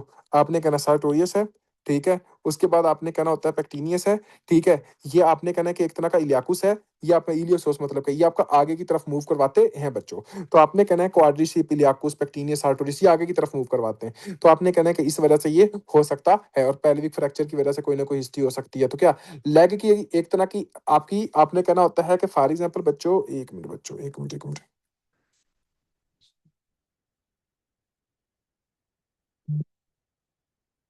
1 मिनट बच्चों। तो आपने कहना है कि लेग की एक्सटेंशन इतनी हम नहीं देखते होते और नी का जो रिफ्लेक्स होता है, जैसा कि नी के ऊपर आप मारते हो, तो आपने कहना है कि नी रिफ्लेक्स जो होता है या पैटेलर रिफ्लेक्स होता है, वो आपका एक तरह का काम हो जाता है बच्चों। तो आपने कहना फीमोरल नर्व क्या काम करती है? आपकी इसके अंदर हेल्प करती होती है। अगर फॉर एग्जांपल बच्चों यहाँ पे कुछ लिखा होगा, क्या है? Burning pain in groin region after hernia surgery. कौन-सी आपकी नर्व डैमेज होगी? शाबाश। हाँ जी, बताओ। कौन-सी नर्व डैमेज होगी? सर्जरी के बाद है आपकी आपने कहना या इलियो हाइपोगैस्ट्रिक नर्व या इलियो इंग्वाइनल नर्व है। इलियो हाइपोगैस्ट्रिक आप तब लगाओगे जब वो कहे कि हाइपोगैस्ट्रिक एरिया की तरफ मूव कर रही है, ठीक है? इलियो इंग्वाइनल नर्व आप तब लगाओगे जब वो कहे कि टेस्टिकल या रूट ऑफ पीनस के ऊपर जो है वहां पर एक तरह का इशू कर रही है। देखिए numbness over anterolateral thigh. Anterolateral thigh का मतलब क्या? लेटरल। आपने कहना है कि इसको हम क्या कहते हैं? प्रेस्थेटिका मेरेल्जिया प्रेस्थेटिका। समझ आ रही है? Loss of cremasteric reflex check ilioinguinal genitofemoral nerve. अगर तो एब्सेंट हो चुका तो क्या है? आपने कहना जेनिटोफीमोरल नर्व है। अगर कम हो चुका तो क्या? आपने कहना इलियो इंग्वाइनल नर्व है। वीक नी एक्सटेंशन, नी की एक्सटेंशन कम हो रही है, ठीक हो गया। पटेलर रिफ्लेक्स आपका कम है, आपने कहना फीमोरल नर्व है। वीक अडुक्शन, अडुक्शन कम है और मीडियल थाई की सेंसेशन कम है, आपने कहना ऑब्टूरेटर नर्व है। कौन सी आपकी एक तरह की? ऑब्टूरेटर नर्व है बच्चों। अब देखें यहाँ पर हमारे कुछ एक तरह के बज़वर्ड्स हैं, इनको आप लोगों ने याद करना है। जैसा कि ये आपको पता होना चाहिए बच्चों, इसको आपने नहीं भूलना कि इलियो हाइपोगैस्ट्रिक नर्व कभी भी आएगी तो क्या होगा? सुप्रा प्यूबिक सेंसेशन होगी, ठीक है? हर्निया रिपेयर की सर्जरी होगी, बर्निंग पेन आफ्टर सर्जरी आपने कहना है और उसका कहाँ पे जा रही है? सुप्रा प्यूबिक रीजन। तो एग्जामिनर क्या पूछेगा? ये लिखें, एक पेशेंट आपके पास आता है, उस पेशेंट के अंदर आप क्या देखते हो कि सर्जरी हुई, सर्जरी होने के बाद सुप्रा प्यूबिक रीजन की तरफ जो है वो जनाब आपकी पेन रेडिएट कर रही होती है। तो इसके अंदर आपने क्या कहना? कौन सी नर्व डैमेज है? इलियो हाइपोगैस्ट्रिक नर्व डैमेज है। बच्चों समझ आ रही? कोई नहीं आ रही? आपने कहा T12 से लेके L1 तक इसकी रूट वैल्यू होती है बच्चों, ठीक है? अगर कभी भी एग्जामिनर ये कहे कि अब देखें यहाँ पर है, अगर फॉर एग्जांपल ये वाला हिस्सा जो है, अब आपने कहना है कि एक तरह का एक पेशेंट आपके पास आता है, उसकी इंग्वाइनल कनाल की सर्जरी हुई, इंग्वाइनल कनाल के अंदर पेन है, क्रीमेस्टिक रिफ्लेक्स उसके अंदर कम हो गया, हर्निया की सर्जरी थी, उसके बाद आपने कहना जेनिटल सेंसेशन भी कम हो गई, ठीक है? Growing root of penis, penis mons pubis यहाँ पर आपका इशू हुआ। तो क्या आपने कहना इलियो इंग्वाइनल नर्व है। अगर ये कहा जाए कि फॉर एग्जांपल बच्चों यहाँ पर एक तरह का अपर मीडियल थाई यहाँ पर एक तरह का और उसके बाद आपको कहा जाए क्रीमेस्टिक रिफ्लेक्स वैसे ही एब्सेंट है, ठीक है? क्रीमेस्टिक रिफ्लेक्स एब्सेंट है। उसके बाद आपने कहा जाए कि अपर मीडियल थाई की सेंसेशन भी उठ चुकी है, तो क्या आपने कहना जेनिटोफीमोरल नर्व है। उसके बाद बच्चों आपको ये कहा जाए कि आप देखेंगे लेटरल थाई की सेंसेशन यहाँ पर है, तो आपने कहना है कि ओबीस बंदा कहेगा, प्रेग्नेंट फीमेल कहेगा, टाइट बेल्ट पहनती होगी, बेस्टी प्रेगनेंसी टाइट बेल्ट, आपने कहना प्योर सेंसी होती लेटरल फीमोरल क्यूटेनियस नर्व है, ठीक है? और प्रेस्थेटिका मेरेल्जिया रूमेटिका भी कहते होते हैं। अगर कोई बंदा ये कहे कि आपके पास एक पेशेंट है, उस पेशेंट के अंदर क्या हो रहा है? थाई की एडुक्शन नहीं हो रही, मीडियल थाई की सेंसी सेंसेशन लॉस है, एडुक्टर लॉन्गस मैग्नस ब्रेविस सारे मसल नहीं है, तो आपने कहना ऑब्टूरेटर नर्व है। अगर ये कहा जाए कि हाँ जी जनाब पटेलर का जो रिफ्लेक्स जो आपका कम हो गया है, नी की एक्सटेंशन कम हो गई है, आपने कहना इंटीरियर थाई यानी कि ये सामने वाली थाई की और उसके बाद आपने कहना है कि आपकी लेग की जो सेंसेशन होती है वो आपकी डैमेज है। यहाँ पर क्या हो सकता है कि फॉर एग्जांपल इलियोसॉस जो होता है वो हीमाटोमा की वजह से हो सकता है। आपने कहना कि इसके अंदर इंटीरियर थाई आपने कहना ये होगा और उसके बाद आपने कहना ये फीमोरल नर्व क्या काम करती है? टांग को ऊपर की तरफ देखो लेके जा रही है, फीमोरल किक है, यानी कि जब हम किक मारते हैं तो क्या करते हैं? टांग को ऊपर की तरफ लेके जाते हैं। तो ये नहीं होगी तो आपने ये कहना है कि हाँ जी ना ये हम देखते हैं फीमोरल नर्व डैमेज है, ठीक होगा बच्चों? ये आपको पता होना चाहिए। कोई ऐसा बच्चा जिसको नहीं समझ आई वो बंदा पूछ सकता है। शाबाश एनीवन जी। हाँ जी, कोई ऐसा बच्चा जिसको नहीं समझ बंदा पूछ सकता है।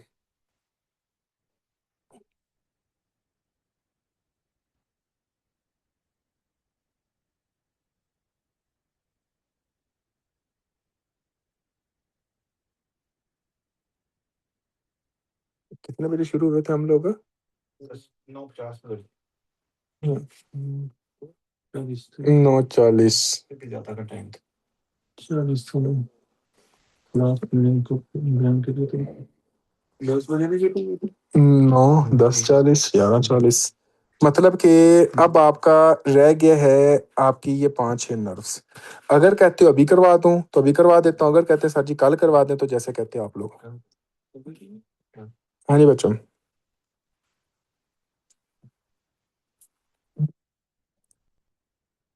अच्छा ये लास्ट फिर मेरी बात सुन ले सारे। यार देखो क्योंकि आज वैसे भी हम लोगों ने ये सारा कर लिया है, आप लोगों ने ये करना है। अब देखो मेरी बात सुने, आपका एक